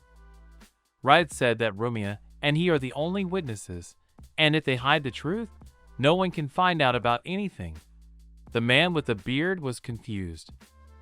Wright interrupted the man's speech and said that he wasn't going to tell anyone what happened and Rumia wouldn't do it either. The girl repeated that she wasn't going to tell anyone anything either. The man was getting very angry that everything was going against him. The man then exhaled heavily and said that if he agreed to it, they were ready to take Larsel in charge, and asked if Wright agreed to it. Rumia asked about taking responsibility, and the man replied that there was an article in the code of the Royal Guard that said that in a special case, it was possible to postpone the execution of a guilty person's sentence if he was needed in the service. Wright realized that in this way Larsel would be free from punishment until the end of his service, and asked the man if it worked out that if Larsel continued to serve, he could indefinitely defer his punishment. The man replied that it did. The man said that this would require the consent of the victim and the person in charge, but as he understood it, they already had Wright's consent, and the person in charge could be himself. The man with the beard said that they had met all the conditions, and he would now determine his own assignment. Larsel made a low bow and thanked the man sincerely. While the lad stood bowed, the man said that if he did anything again, he would execute him without question. However, he was counting on Larsel to do everything to clear his honor. The lad shouted that he would not let him down. The man then turned to Wright and said that if he suddenly changed his mind, in that case, he would carry out the sentence. It was entirely his right. Wright replied that he had taken note of that. Meanwhile, Larsel exhaled heavily, for now it was safe to calm down. Larsel turned around and started walking away from Wright and Rumia. Wright realized that Larsel's life was now in his hands. He couldn't even understand how it happened. After all, he just wanted to show him his strength in a duel. Wright walked into a small house in the middle of the forest and placed a large cup of crystal water on the table. Wright told Rumia that he'd brought the clear water. The girl thanked him and added that he had helped them immensely. Wright replied to the girl that there was no need to thank him, as he was clearly short-handed. He then turned his attention to the bed, where the man Rumia was wiping his face was lying on. Rumia straightened the towel on the man's face, and then began to massage it. Wright watched this intently. The guy then touched the bed the man was lying on and told Rumia that it was quite hard. The girl looked at Wright fearfully. The girl sat down on the bed, and feeling it with her hands asked if it was really stiff. Wright had assembled the furniture for the house, but he had made the bed, or rather the mattress, from what was at hand. After feeling the bed well, the girl said that she thought the furniture in this house was of the highest quality. Wright explained to the girl that he would like to look for better materials and make a new bed. Digging through the inventory, the guy found the right material. He took this shard from Larsel as a punishment for what happened. Then his face was terribly sad, but the guy did not dare to refuse Rumia's order, so he gave it to Wright. Wright started to leave the room. Rumia ran after him, asking him what he wanted to make out of that shard. The guy replied that he would make a mattress out of it. Then the girl suddenly stopped and asked the guy if he knew that torture was illegal. Wright turned around and looked at Rumia. After thinking for a moment, the girl said that torture was legal with permission from the royal family. Wright replied that he wasn't going to torture anyone, but would just make a bed out of the shard. The guy realized that the princess was most likely thinking of a bed with blades sticking out of it. The guy put a transformation seal on the shard, and a moment later, he had a spring in front of him. Rumia asked what it was. Wright explained that the spring could be used to make a good mattress. The guy had manufacturing skills and was confident in his abilities, but he was still primarily an assassin and had no experience in making beds, so he would have to rely on his memories. A little while later, Wright began assembling a mattress from springs. Then Wright realized that he was short on materials. He decided to make up for the shortage with iron sand. Meanwhile, Larsel felt that something had happened to his sword, or rather to a shard of it, so he was distracted and a man with a beard started yelling at him. Meanwhile, Wright was making a bed, using knitted fabric, straw mat, cotton and felt. Wright was very quick at making a new bed. He covered the mattress with a special strong and soft material. Then he covered the mattress on all sides with a beautiful fabric. The guy then created reinforcements on the corners of the mattress so that it would always hold its shape.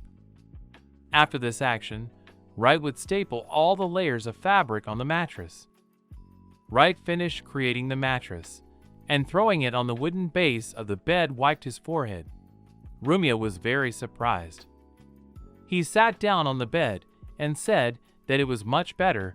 Rumia touched the bed with her finger and said that it was softer. She couldn't believe he had made it with a sword. Wright suggested that the girl try out the bed, so she started to sit on it. However, the bed was so soft that she fell into it like a cloud.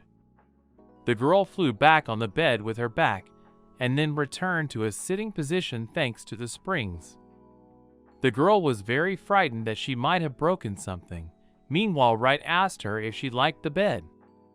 The girl lay down on the bed again, and touching it with her hand said that although she was a princess, she had never seen such a soft bed before.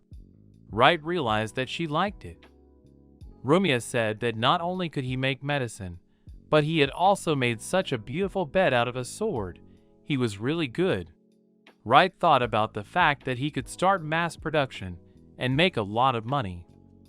Wright looked at the girl, who was sitting embarrassed on the soft bed.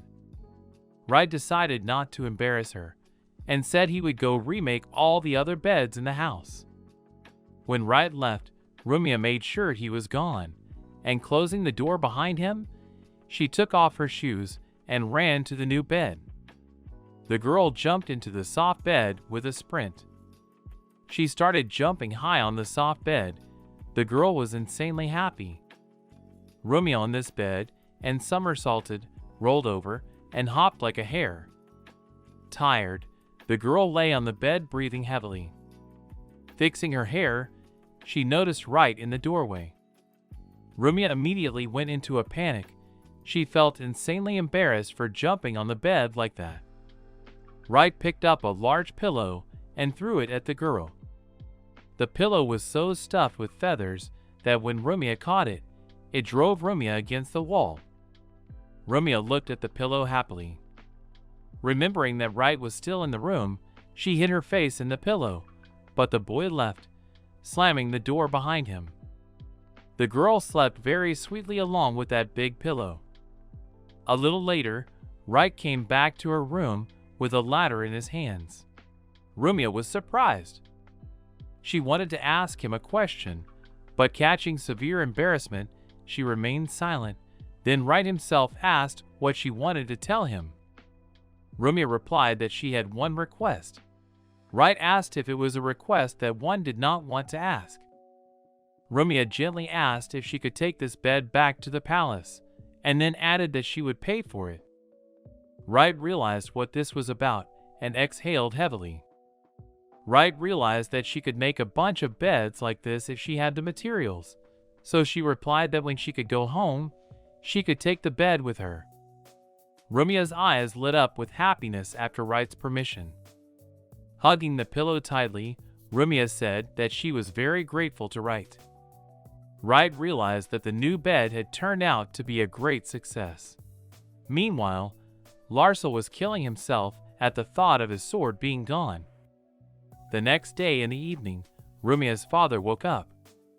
The girl looked at her father with burning eyes. The latter touched his chest and asked how he was able to survive. Suddenly, Wright approached Rumia and her father. King Laius woke up. Wright went into the room to see Rumia, who was staring at her father with burning eyes. The man touched his body and asked how he had survived the bear's fatal wound, if he had dreamed it. Rumia replied that it was all real, and he had survived only because of a special potion. The man was surprised by this news. Rumia pointed at Wright and explained that he was the one who had healed the man's wound with a level 1 precious potion. Wright moved a little closer still and introduced himself. The man looked at Wright in surprise, and then realized that he owed him his life and thanked him for the treatment. Then the man lowered his eyes and looked at Wright again, asking who he was. Wright then assumed that his manner of speech had offended the king and asked about it, but the man replied that it was all right. The king said that few adventurers knew even the basics of etiquette, and that some of them were annoyed by it, but he himself usually ignored it. The man pulled back his robe again and looked at his chest, which didn't even have a scar on it. The king explained to Wright that when he asked that question, he was talking about his identity. Wright replied that he had already said later that he was a doctor. King wasn't really happy with that answer, however. It would be weird to torture the guy. The man then asked if this was his house. Wright replied that they were indeed in his house. Then the man pointed his finger at the lamp and said that it was magical. Its light was smooth and soft. It was expensive and could only be seen in the royal palace, and asked where the doctor had gotten such a thing. Wright was not pleased that the king was so persistent. The man put his palm to his chest and said that his wound was too serious and a level 1 potion wouldn't help. Based on that, the man asked the guy if the potion level was higher. Then Wright showed the flask of potion to the man and said that it was level 2. The king and his daughter looked at the potion flask in amazement. After that, the king got angry and asked where he got the second level potion from. Wright replied that he made it himself. The man didn't believe him. The king started laughing loudly, hysterically, and asked if he was seriously saying that. And after that, he asked the guy to demonstrate his skills. Wright replied that he could do it. However, Wright wanted in return for the skills demonstration to hear a story about how the royals ended up in such a place. Rumia and the man with the beard looked at each other. The man looked at the boy menacingly and asked if he could put conditions on the king. Wright replied that it was an exchange of equivalent information, so he could set conditions. The man smiled evilly and said that he would tell him all about it. The king said that he would only give out all the information anyway if he proved that he could make second-level potions. Wright agreed to these terms. Rumia asked her father if he was sure. The man stroked his daughter's head and said he was sure, because they would need help and allies. A doctor who could make second-level potions would be very helpful. Suddenly, a grass was dropped on the table. Wright said that it was his ingredients that he was going to use to make the potion. The man asked if it was Medzia's herb. Wright replied that that was correct. It was the most common herb. The guy tore the herb into many pieces and began to grind it with a pusher. He was shredding the grass so fast that it seemed like his pusher was on fire. A very fast and clear pounding was heard in the room. The king said that his hands were like a master's, to which Wright replied that it was because he was a master. After a while, there was liquid from this herb in his cup. The guy said all he had to do was boil it all up. While the guy was boiling the potion, the man noticed that it turned a nice red color. It turned out that the deep red color was the typical coloring of a level 2 potion. Wright poured the finished potion into flasks and said it was ready. The king took one flask in his hand and asked Wright if he could test it. The boy said he could, but there were no wounded among them, to which the king replied that the wounded would appear now. The man grabbed a sharp blade and cut his hand deeply, blood gushing out. This behavior frightened the people around him. Rumia and the servant wanted to stop him, but he didn't care. The man opened the potion flask with his teeth and poured the contents on the cut, and his hand was healed in an instant. The king was amazed that the potion actually worked. Wright asked the man if a king could risk himself trying something new. The king replied by asking if he could get someone else to do it for him. The man looked at Wright and smiled and said that since his potion was real, there was no problem as there were no wounds. The king and Wright then sat down at the table across from each other. The man said he made sure he knew how to make level 2 potions, so as promised he would tell them why they were here. The king asked that this information be kept secret. Wright replied that everything would be kept secret. The man sighed heavily, shrugged, and furrowed his brow. He slowly mumbled that they were here for attempted murder. Wright asked in surprise about the assassination attempt. The man said that Starkus, a mage from the prince's guard, had tried to kill him using teleportation magic. Wright asked if Starkus teleported him straight to the monster. The king replied that it was just that. The man said he was certainly skilled with a sword. The king immediately remembered that day. The man remembered that terrible day when he had been attacked by a huge monster. King told Wright that it had happened insanely fast that day, and he just didn't have time to react, so he almost died. Wright was surprised that there was a planned assassination by teleportation. Teleportation magic itself wasn't dangerous, but if you set a trap beforehand and then teleport the target there, Wright had tried it once before. He had killed high-level players he couldn't hurt otherwise. Suddenly the servant collapsed on his knee and apologized to the king, for he had to protect him at the cost of his life. The king went to the servant and asked him to get off his knees, and said that no knight would have had time to protect him. The king then added that he was still the one who was able to kill the monster and protect him, but the servant replied that this was not the case. The king looked at the servant in surprise and asked if it was Larsel who saved him. The man with the beard replied that it was not him. The servant said quietly that it was Wright who had saved him. Rumia nodded silently. The king jumped to the servant and asked if Wright was a doctor. The cloaked man took out a flask and said that he had killed the monster with poison. The man asked the guy if he also made the poison himself. Wright replied that it was made of simple ingredients, just mix everything in the right proportion. The king realized that the guy also knows about poison. The servant told that Dr. Wright is also strong in battle. After all, he was the one who defeated Larsel in the duel. This news amazed the king. The king said that Larsel is still a child in many ways. However, he is a master swordsman after all. The servant replied that he still lost to Wright. The servant explained to the king that Wright had broken Larsel's sword with some unusual technique. It was an impressive sight. The king was amazed that Larsel's sword was broken. The king said to put the matter to rest. This was not a good time. He looked at Wright and asked for help.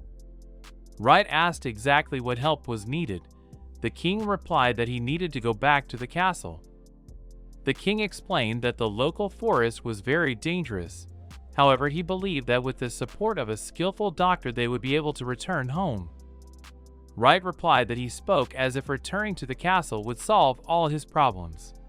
The king asked what he was talking about. The king wanted to say something, but Wright interrupted him, saying that he thought the mage who had sent them here to be eaten by the monster would leave him alone. The king looked menacingly at Wright. The king replied that that mage, Starkus, should have already been executed for what he had done. He seemed suspicious, and with his disappearance, those suspicions would change.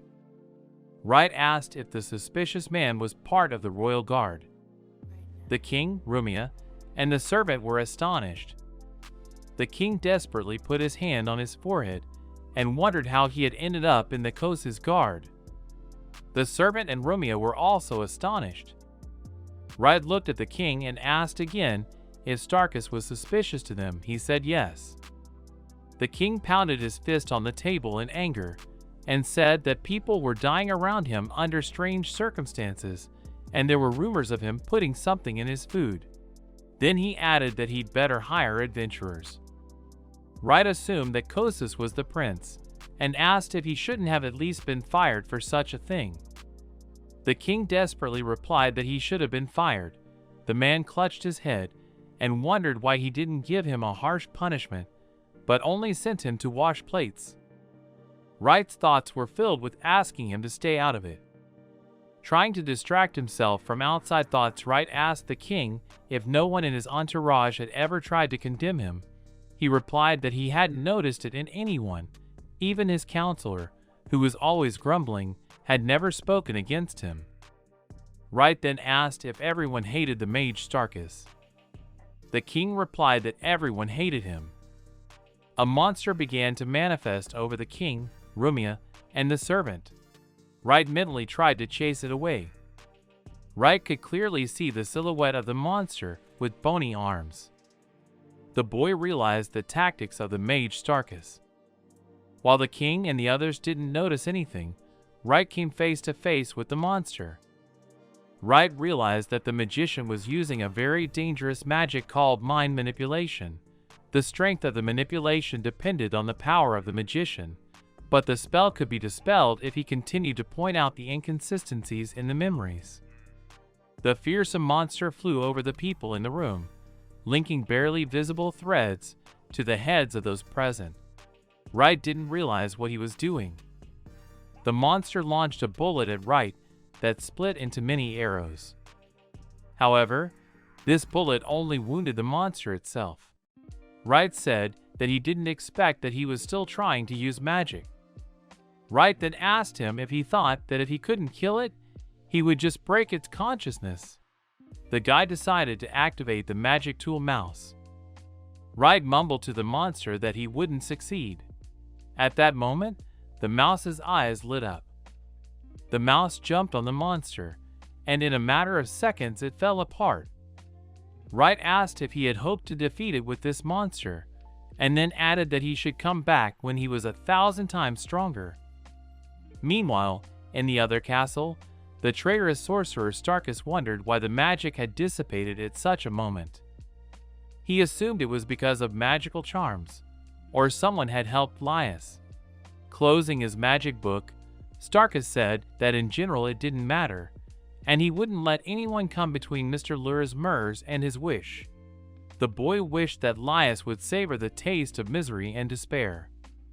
Starkus hoped that Laius would savor the taste of suffering and despair, if he lived to see it, of course. The king wondered if everyone hated the mage Starkus for sure. The king, Rumia, and the servant stared devastatedly into the distance. The king suddenly raised his hand and told them to wait a moment. Wright exhaled and waited. Putting his hand over his face, the king said that Starkus was acting like a true barbarian, but everyone in the castle treated him as a friend. The king wondered if Starkus had conspired with the others to kick him out of the castle. Wright asked if he had been such a bad king. The man replied that he had been an okay king. The king said that there are very few kings who care about their subjects like he did. Since he came to the throne, spending on the royal family has been cut in half. Some spending is mandated by policy, so it was impossible to cut the budget altogether. Wright asked him what the common people thought of this. The servant replied that His Majesty was much loved by the people. Wright replied that he understood, and told him that it was definitely mind manipulation. Most likely all the people in the castle were already under control. The king shouted and asked about mind manipulation, but Wright explained that it was a magic that could be used to control people. Wright explained that such magic existed in Blow, but that it could only be used by special villains, not by players. The king asked if no one had ever reacted to Starkus' actions because of this magic, and Wright said that was most likely the case. The king then asked why he had to forcibly teleport him into the forest when he could just subdue him. Wright replied that royalty and high-level adventurers have a great resistance to this magic, and that's why he decided to throw him out of the castle. The servant piped up that things were indeed coming together. The king yelled that he had to be stopped, because if he was talking about mind manipulation, Starkus could take over his entire kingdom. The king then grabbed his head and said desperately that he didn't know what to do about it at all. Wright told him that this magic is easy enough to dispel. Wright told the king that the magic would go away if you killed the caster. If you killed Starkus, the problem would go away. The king lowered his eyes again and grabbed his head. The king said that it might be hard for him as a doctor to understand this, but Starkus is not so easy to kill. Wright replied that if there was no easy way to kill him, there was another way. The king explained that his palace was very well guarded, and it was almost impossible to get through the guards. Wright replied that those guards were the ones who let the mind-manipulating magician inside, so he was sure that it wasn't really that hard to get into the castle. The king got angry and shouted that only a real assassin who has the power to sneak into the castle undetected and slay the magician can handle it, but he can't contact such an assassin while everyone is in his castle. The king's servant suddenly grabbed his sword. Wright asked in a calm voice what if he had such a person in mind. The king explained that it couldn't be that he had any assassins in mind. Wright asked if it was surprising that he had such acquaintances. After all, he knew how to make second-level potions. After that, the king said that in any case, an ordinary mercenary could not kill him so easily, because his castle was an impregnable fortress that many assassins and other nobles had tried to penetrate without success. Wright was silent for a moment, and then asked if his castle was really that impregnable. Wright asked if the castle's entire defense consisted of an indestructible barrier, a magic destruction barrier, and a space-breaking barrier. Wright gave examples of several of the strongest barriers in Lo. Combined together, they are a powerful barrier to anyone. The king replied that all these barriers are nonsense from legends, and they have nothing like that. Their castle is surrounded by class magic. Touching his mustache, the king said that they have protective walls. In Wright's opinion, protective walls are the most useless and unworkable defense. He asked the king what other structures they have, and what their castle windows look like. The king replied that the windows are not protected by magic, because there is no need. They are too far away to be hit by a spell. Wright replied that his acquaintance could handle it, though his participation depends on the reward. The king shouted, asking if he was listening to him at all. They need to kill a powerful sorcerer who sits in a protected castle. Wright thought in his head that he couldn't even remember the last time he had such a simple order. The boy replied to the king that someone who couldn't handle such a task simply couldn't be called an assassin. The man looked at Wright in surprise. The king replied that if he really knew someone who could help him, he would agree to anything. After that, he asked if that person would definitely be able to kill Starkus. Wright answered that he could definitely kill Starkus, and he would be rewarded only if he succeeded. The king was surprised and asked if it was true. The boy answered that he was ready to vouch for his success with his life. The king replied that he was ready to offer any reward, but first this assassin must be met. Wright asked how about meeting him right now, and pulled out a glowing ring. Wright tossed the glowing ring upwards, and it activated. A wall of the best weapons he could find appeared behind the guy, and said he was Wright, a doctor and assassin. The king frighteningly interjected what he said. Suddenly the mice that were the support artifact crawled onto the table. They started pouring tea for everyone at the table. Wright said that the assassin he knew was himself, and offered to discuss the reward.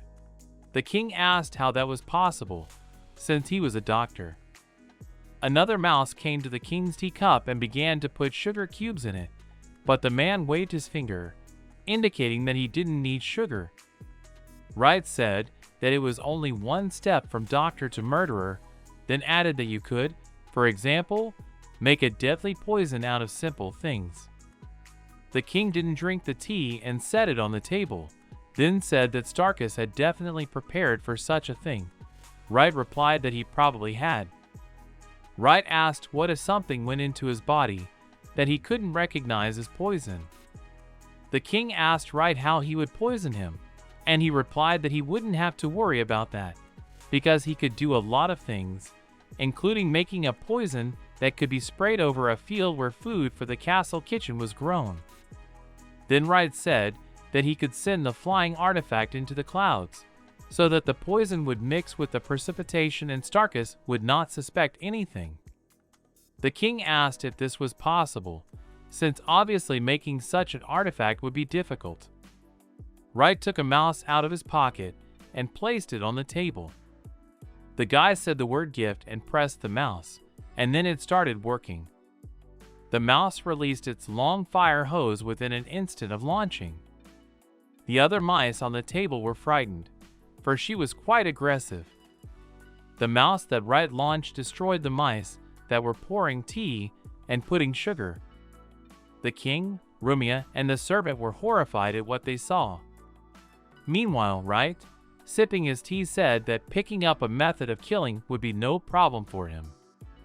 Wright believed that the key to successful negotiations was to make a convincing demonstration for the customer and surprise him. The king looked at the boy with horror. Wright was 100% sure that he had taken a favorable position, and he told the king that it was time to discuss the reward. The murdered mice were replaced by exactly the same new ones, and they stepped confidently around the table, preparing to make new tea. These mice were very upset that one of the 4 cups had been broken. Rumia watched the mice hopping around the table with interest, Meanwhile, the king walked over to the shards on the floor. Looking at the mirror shard, the king said that if he could really kill Starkus, he would spare him no reward and asked what Wright wanted. Wright replied that he wanted land for a personal workshop, privacy, and cooperation.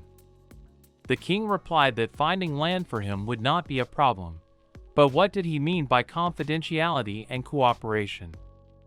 Wright explained that it would be bad for him if anyone knew that he was an assassin, so he would prefer that only those who could be trusted knew about his skills.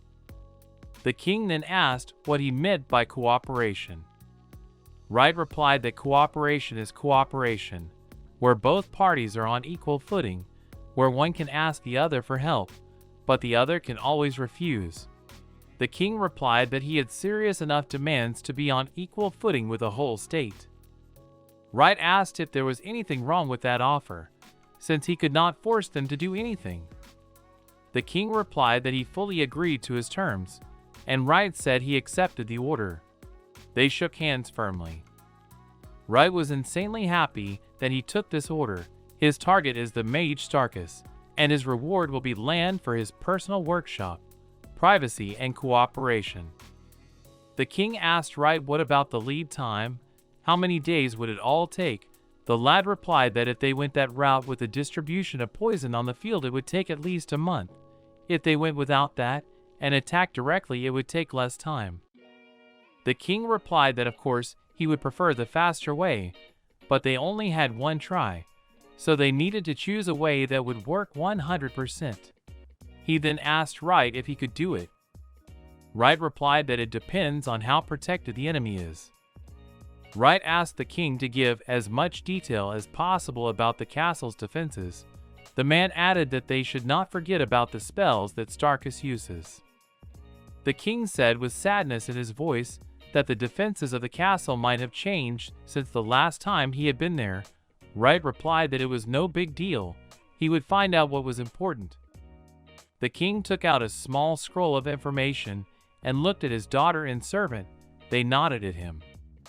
The king decided to trust Wright completely and gave him the scroll, asking him to keep the information to himself.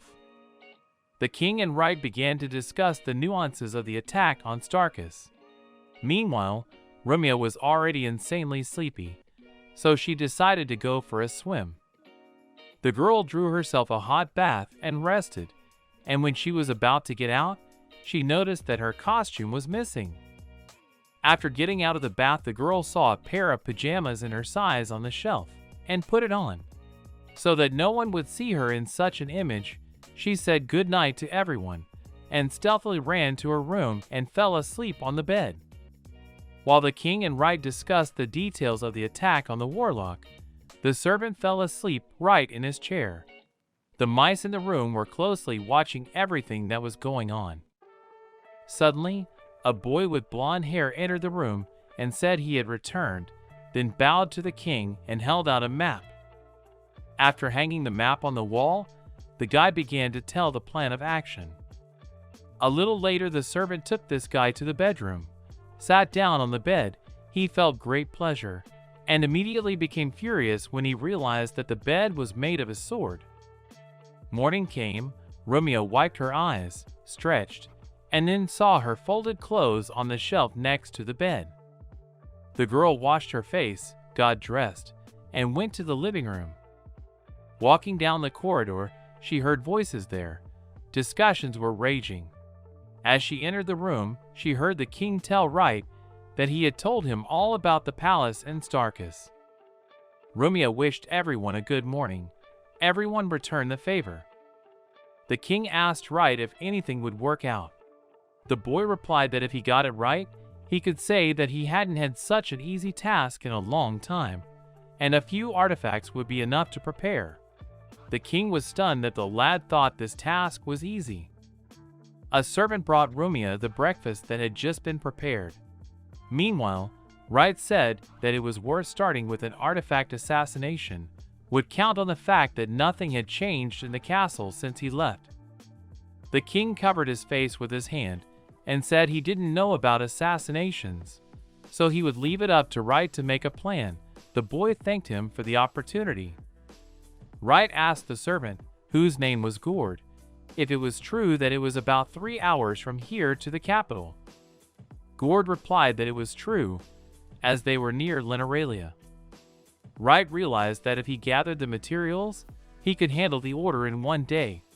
The boy informed Gord that he needed 500 magic stones, 30 kilograms of iron, and 10 kilograms of bronze, and then asked if he could get it all for him. Gord replied that in Leneralia there was the head office of the Karuan Trade Alliance. He could help them, for they could definitely get the materials there. Wright asked the man if he had any money. After that question, Gord started rummaging through his pockets. Gord said it was too sudden. Wright realized he didn't have any money. After that, Wright asked everyone else if they had money. Everyone waved their heads at the same time. Wright was offended, since he himself had no money. Wright asked Gord if they could pay with a check. He said they could, but if a member of the Royal Guard used a check, it would be reported to the main body of the order immediately. Gord said that if they found out that he was alive, everything could be ruined. Wright said that it was better to avoid it, and then asked if there was any way to get materials without direct contact. The most important thing was to get bronze and iron, and he could hunt monsters for stones. The king replied that if he needed something small, there would be no problem, but 30 kilograms of iron and 10 kilograms of bronze were already very expensive, and there was no way to get them without direct contact. Wright realized that this world was not as technologically advanced as his homeworld, so iron was probably hard to come by, but he needed both for this order. Wright then asked if they could sell something to get materials in return. Wright showed the flasks and asked what about selling the second-level potions. The king said that they were very valuable, and it was better to keep them to himself. Wright wondered if they were expensive to sell. He assumed that this potion could be considered a common medicine and paid many times less. Wright then asked if he should try to sell even higher level potions. After all, they had time, and he could make level 4 potions. Everyone was shocked that Wright could do such a thing. The king said that potions above level 2 were so valuable that they would attract the attention of many. The king explained that all potions above the second level must be passed down to the royal family. There are very few potions like this. Only 1 potion is produced in 3 years, and not always. In comparison, several bottles of potions of the first level are produced per year. Wright realized that 1 potion every 3 years was insanely rare, and considered them almost non-existent. He would never have thought they were so valuable. Wright asked what about level 0 potions. The king said that was fine. They were valuable but not rare enough to be considered suspicious. Wright began to prepare the level 0 potions. He poured the necessary ingredients into a pot very quickly, and used magic to pour pure water from one hand. Everyone was surprised, because Wright had just diluted the level 4 potions with water.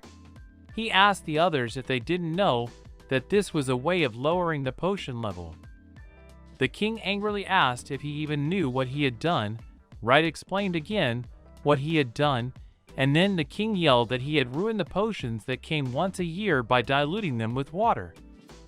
Wright replied that for him to make such a potion would take about 2 minutes, so he shouldn't worry about it.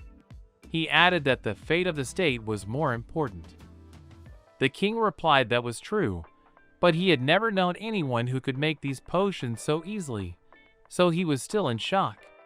Wright replied that they would soon get used to it. Wright made a lot of level 0 potions and asked Gord if he was sure he could sell them. The man replied that he could be relied on. Gord said that it was better to sell them at night. Wright asked what the hassle was for. The man explained that if he went out now, there was a chance he'd run into someone from the Royal Guard. Wright said that made sense, but he could help with that, and held out a stone to the man. Wright explained that it was a magical tool for good disguise. Suddenly, the magic tool began to work, and Gord began to disguise himself. Gord was a completely different man. His beard was gone, his mustache had appeared, his hair was different, and overall his facial features had changed. He was dressed in normal city clothes. Gord couldn't believe he had gotten a mustache. Wright showed him the look in the mirror. Seeing himself in the mirror, Gord screamed in fright. The others in the room noticed that his voice hadn't changed. Wright asked if he should walk him back to town, since it must be hard to carry 500 magic stones alone. Gord replied that Larsel would carry the stuff, and then added that they knew how not to run into monsters, so they wouldn't have to worry about them. Wright reminded Gord that his species had changed, but his voice hadn't, so they should try not to run into the familiar. Gord replied that was true. However, it would be better if he could negotiate with his face, but how to do that? Wright trained Gord.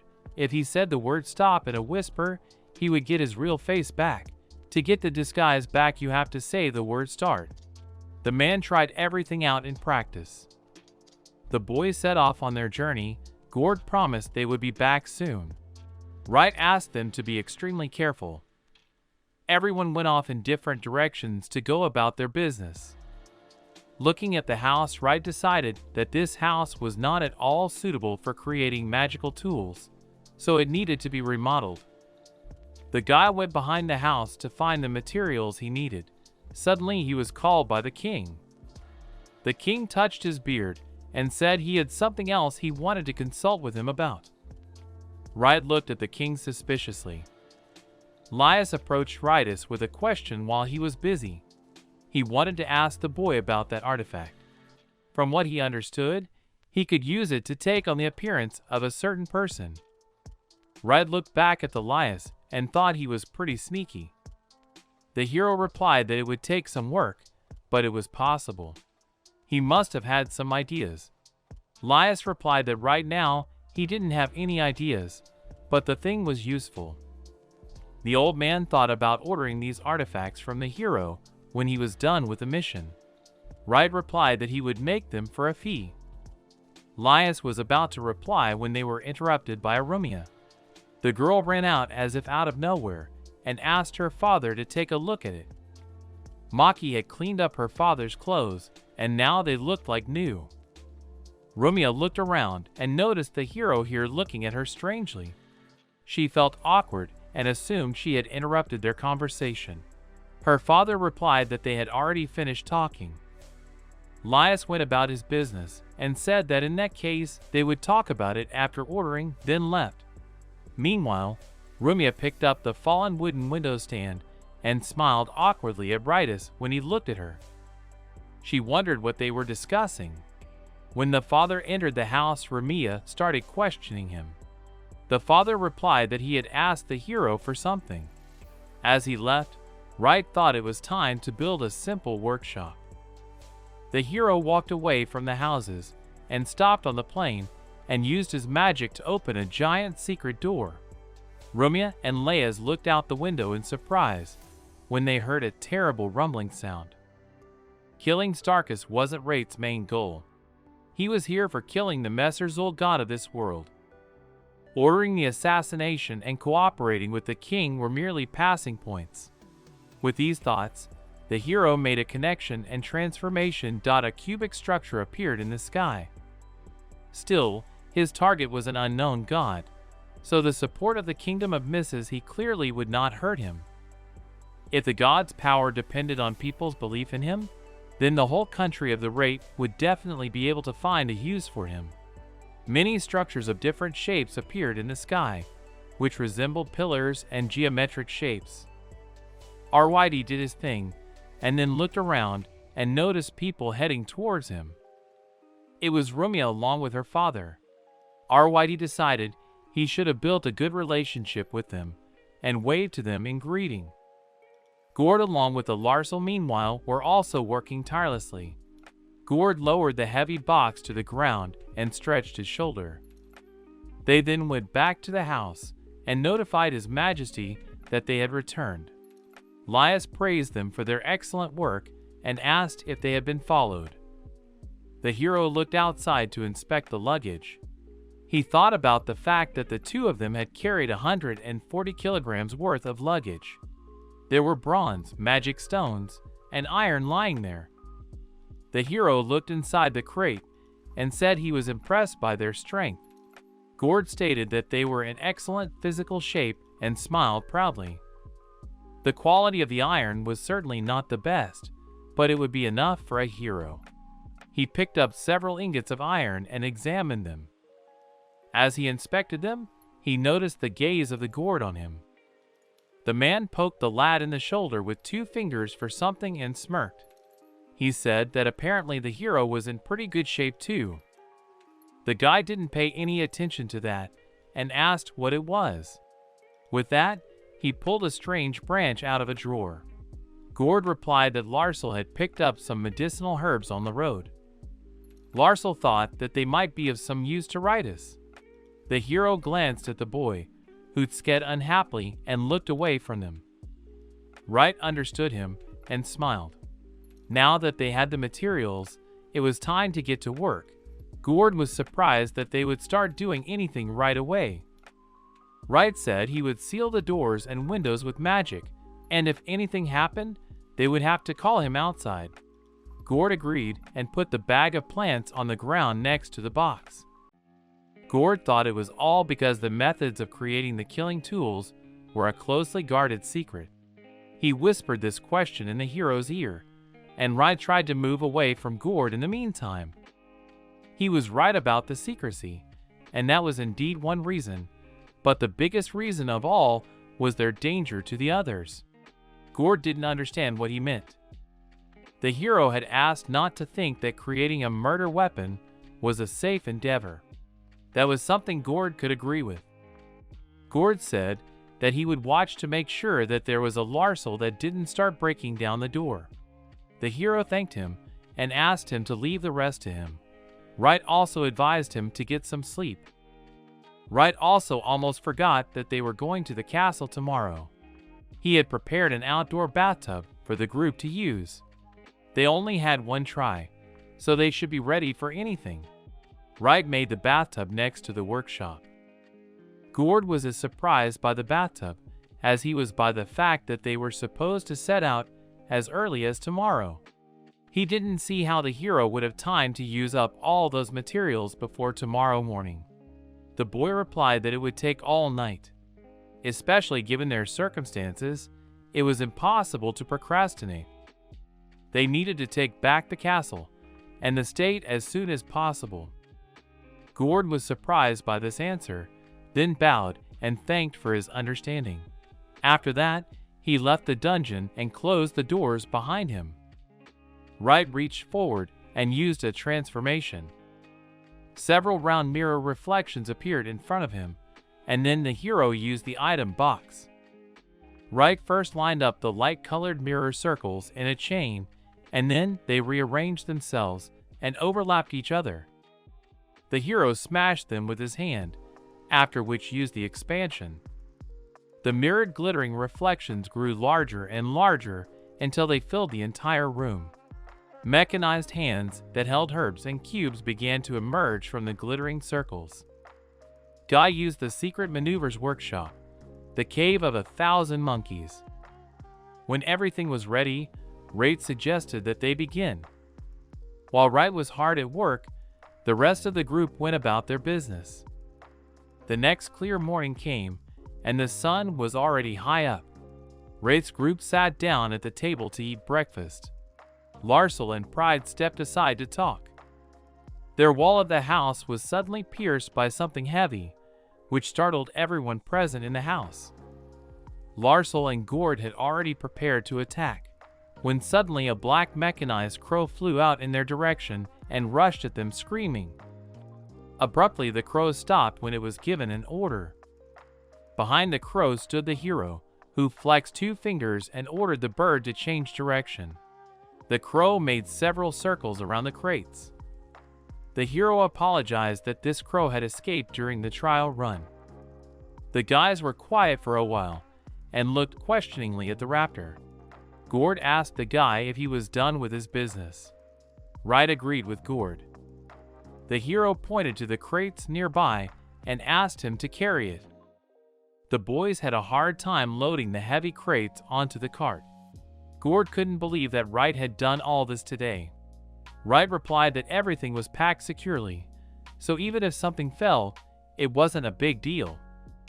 The hero looked back at the Ramia with His Majesty watching him closely. Wright told the old man that their time had come. Lias agreed with him. Today the hero would be carrying out his first assassination order in another world. He hoped his group remembered the gist of the operation. Gord said they would disguise themselves and infiltrate the city. After that, they would wait for Wright in a safe place in the Vibin. Once the hero fulfills the order, he will signal them, and they can come out. His Majesty said that he would handle the situation after killing the Starkus himself. The hero was fine with his suggestion. They all had magical tools for disguise, and Wright asked to use them. As soon as everyone in the group used the magic tools, they immediately transformed into a different appearance. Gord looked at his hand in surprise, and said that yesterday was different. The hero replied that he had prepared the tools and everything had to go in a way that would keep them out of sight as much as possible. It was obvious that their group was worried, especially the princess. Hero realized that if he failed this order, they would completely lose control of the country. Gord assumed his original appearance and asked to stop. He asked if it was really possible to change gender with this artifact, but the hero didn't understand what he needed it for. Yesterday, the man had seen advertisements about them in the city. It said that a woman and 3 men were wanted, and perhaps it was all the work of the Starkus guards. Gord thought one of them should have had a sex change so as not to attract too much attention. Wright said it could be done in principle. 4 men was also suspicious, and 4 girls would look unnatural. It worked out best to have 2 men and 2 women. The hero already knew what they would do. Wright said that Larsel would be the Pope and Gord would be the mommy. Then the king and princess would be their children, and they would pretend that they were traveling merchants. Such a suggestion did not please the boys at all. Lias asked why he couldn't be a father if they were pretending to be merchants. But judging from yesterday's information, there was a high probability that they were now diligently searching for His Majesty specifically. His voice could be changed, but his speaking style could not. Giving him a role very different from his own might be better. Lias didn't think they should have thought it through so thoroughly. The hero asked Gord and Larsel if they were in agreement with him. The guys simultaneously replied that they were fine with it. Wright asked to press the button at the top to change the gender. Gord jabbed his finger into the stone and pressed start. A skirt flashed before Wright's eyes. It wasn't Gord standing in front of the surprised group now, but a dark-haired, tall, and statuesque woman. She held an umbrella in her hands and a hat on her head. Lias thought this was already too suspicious. Larsel exclaimed that they would definitely stand out even more. The hero replied that he could correct his height and physique and asked him to give him the artifact. Gord didn't understand what was going on and stared at the guys gloomily. Lias and Larsel asked not to look at them with that look. The whole situation made the princess laugh eerily. She didn't even notice how she laughed out loud, and the whole group looked at her questioningly. Wright didn't see anything wrong with it, and everyone else just smiled. The group tried out their new looks one more time before departing. While Romeo waited for them, she put her hands into a fist and brought them to her lips. At that moment, a hero approached her and handed her a small mouse. The little mouse quickly jumped from her palm and climbed up onto her shoulder. The mouse introduced itself by the name of Maki. Wright asked to take it with her as she could use it. The mouse looked at the girl with loving eyes and then touched her cheek with its small paws. Romeo happily hugged the little mouse back and thanked the hero sincerely for the gift. Wright only waved her hand in approval. Before leaving, the hero wanted to make sure everyone was ready and looked over his group once more.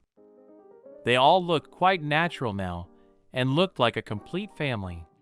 Wright clenched his fist with the ring on his finger and said it was time to reclaim the missus.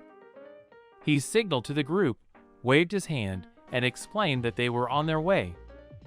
Wright had an endless stream of monotonous orders and standardized targets. He had nearly 1,000 victories behind him. It had been a long time since the hero had seen the flames that shrouded heaven and earth. Looking at the horizon, the hero thought that this time his target would be a god. He hoped that maybe things would finally change. Wright stood near a huge old tree with a wide crown and then climbed down the cliff.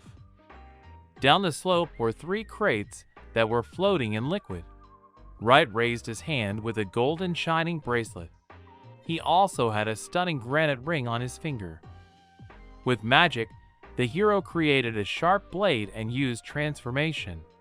He drew a small symbol with the blade. The symbol shone with a bright light. Wright turned the tip of the blade and used the opening on the seal. The seal summoned a large, oddly shaped mechanical machine. It emerged from the crate under the number 1. The crate under number 2 also began to form into something strange. Iron pillars began to emerge from all sides. After Wright used the launch on his invention, a pack of rodents ran out of the transformed crate. Rodents began to emerge from all the crates. They ran out of the constructs and into their positions. The first mechanized construct started shooting into the sky where black similarly mechanized birds were flying. Guy closed his eyes and concentrated. He drew a golden pattern in the air with his thin wand that resembled a blade. This pattern was directed towards the sky with the birds. His spell worked, and a magic ball appeared from the pattern and seal. The rodents went on the attack. Wright swung his blade and said that everything was fine. His central command system was fine. He entered all the information regarding the target and put it on full alert. The rodents ran forward, and the hero ordered them to begin their operation. Meanwhile, the rest of the raid group was in the village. There they encountered a strange zombified resident. The princess looked around cautiously and thought that the raid was right. The inhabitants all looked very strange and stared as if into a void. At first glance, the people were acting as usual, but in fact they seemed lifeless with clouded eyes, as if they were being controlled by someone. As the girl stared, one of the locals fired a punch at her shoulder. She apologized to him and looked up at the man with a bottle in his hand. The local man looked at the girl disdainfully and ordered her to look where she was going.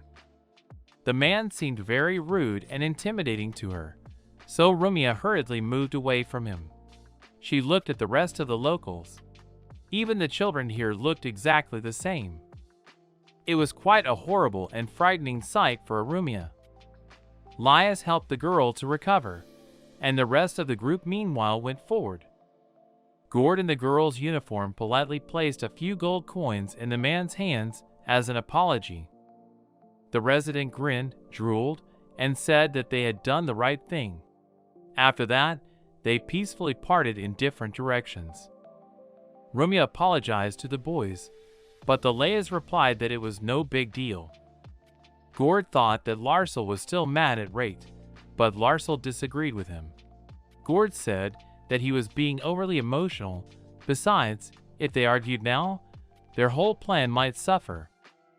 You couldn't be distracted by feelings at times like this. Wright had made him new gear, after all, and all that remained was to wait for the occasion when they would need it. Larsel asked His Majesty if they should have stopped in such a place, for it might not have been safe.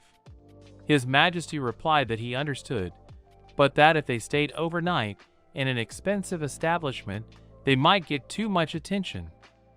Right now, there was no better place for them to stay than this Wyvern shelter.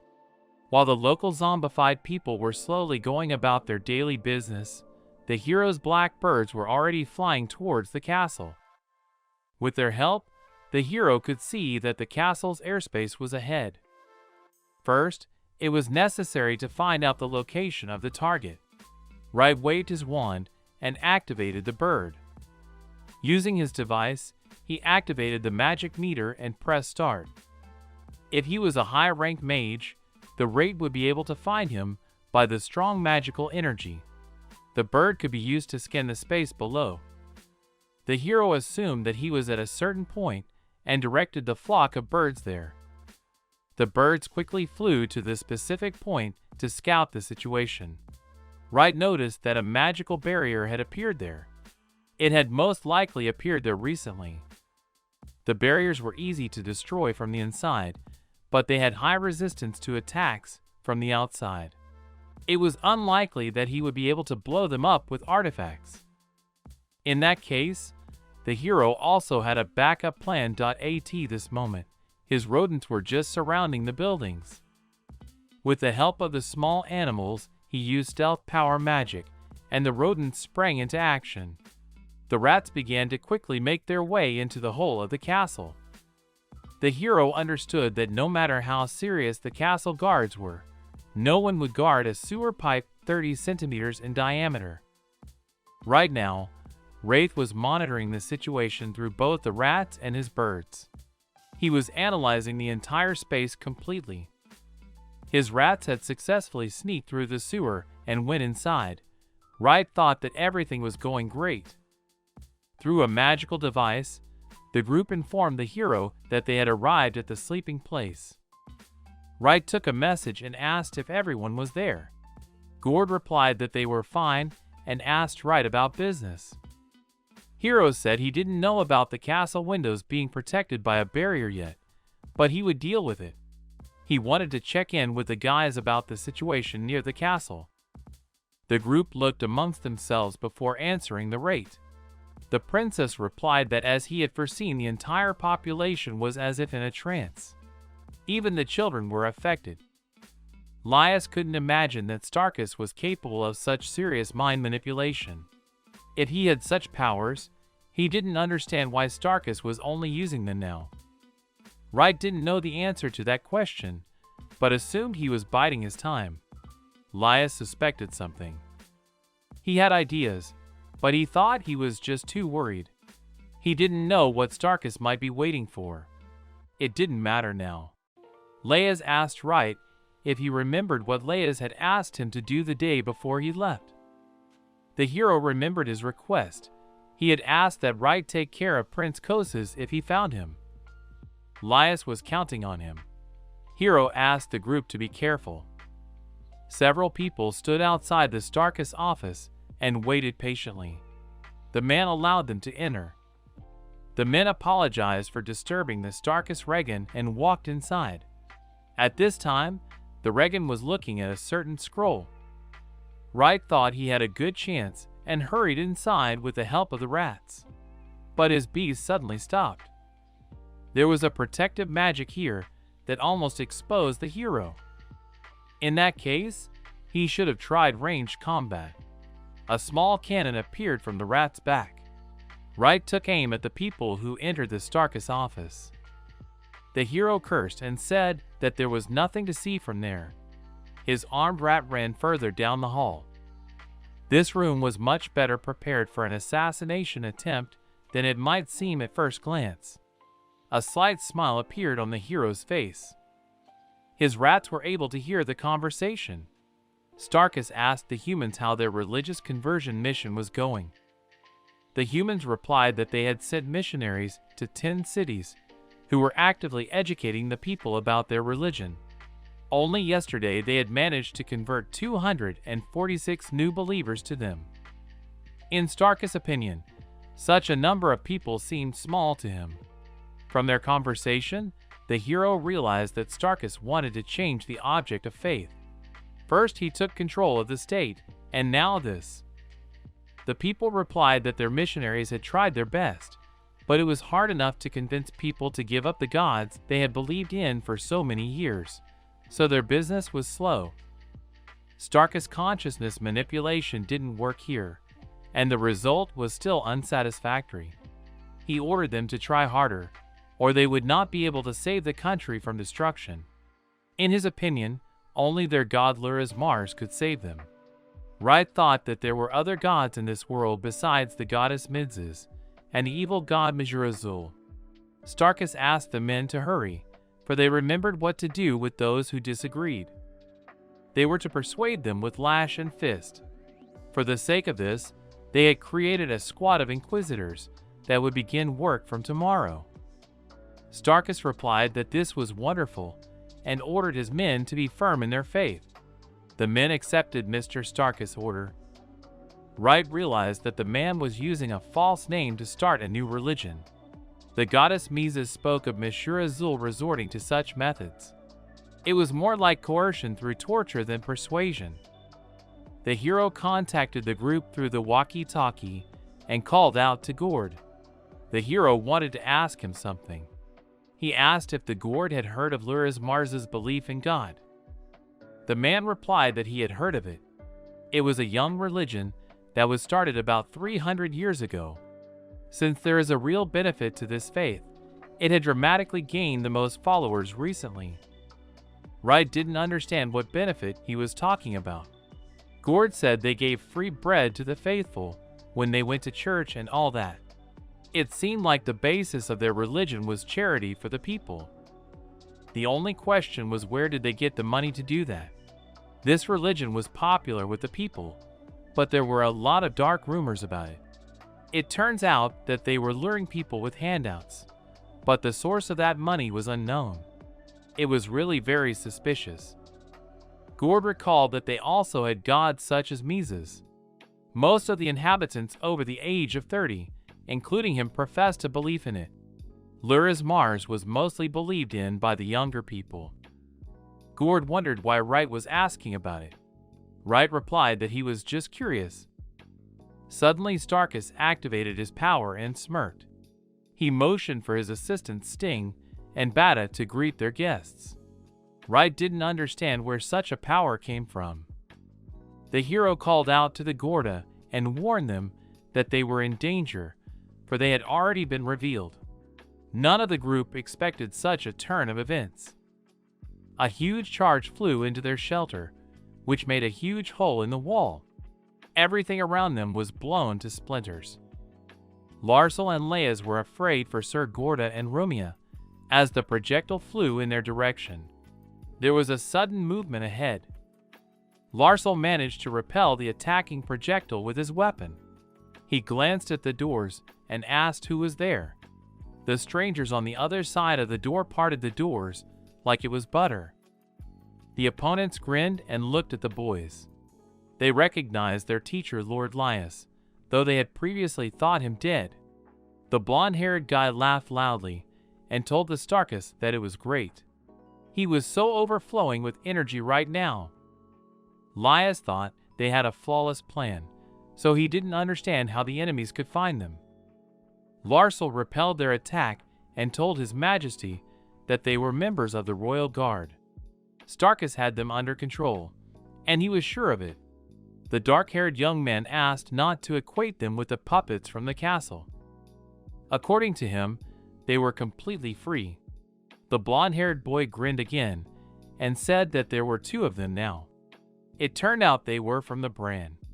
The blonde-haired guy named Sting shouted that if there were two of them, he would chop them down with one blow. Sting started to get on his nerves and got a kick in the head from his partner for it. Larsel wasn't going to wait for them to attack, so he approached his opponent first.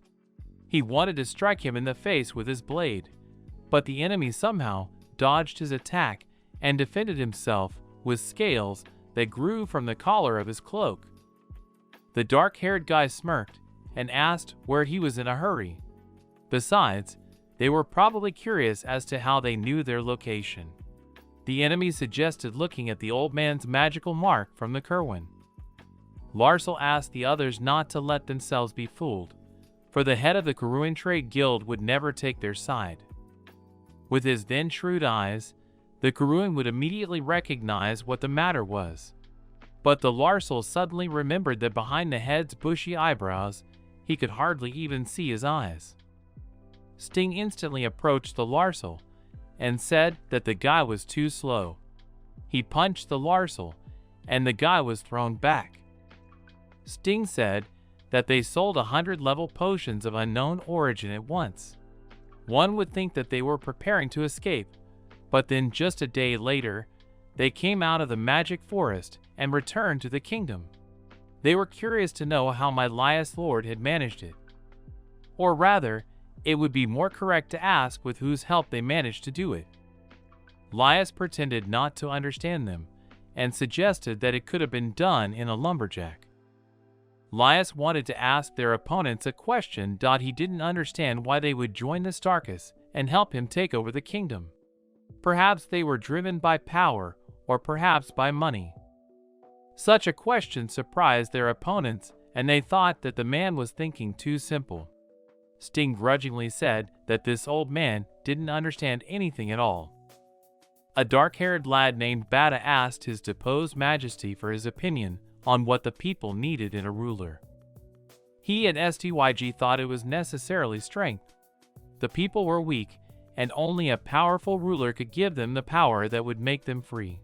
With that power, they could conquer everything around them and take everything from others. Bata thought that they would not defend a king who could be so easily taken from his throne. His Majesty was beginning to realize what they wanted. Gloating smirks appeared on the faces of Bata and Sting. Bata shouted that everything was right, and that the kingdom of Mysis would be reborn under the leadership of Luris Mursa. At that moment, Bata felt a sharp pain in his foot and lowered his head. There was a sword blade sticking out of his boot.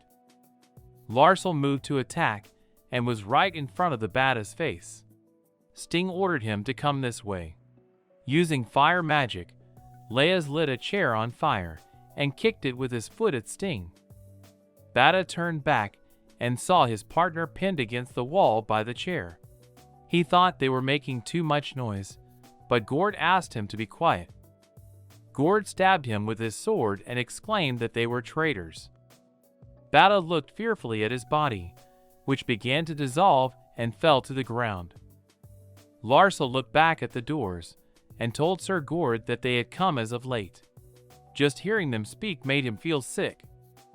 Gord replied that he was in a hurry and suggested that he try to escape from that house and get to the 3rd floor here.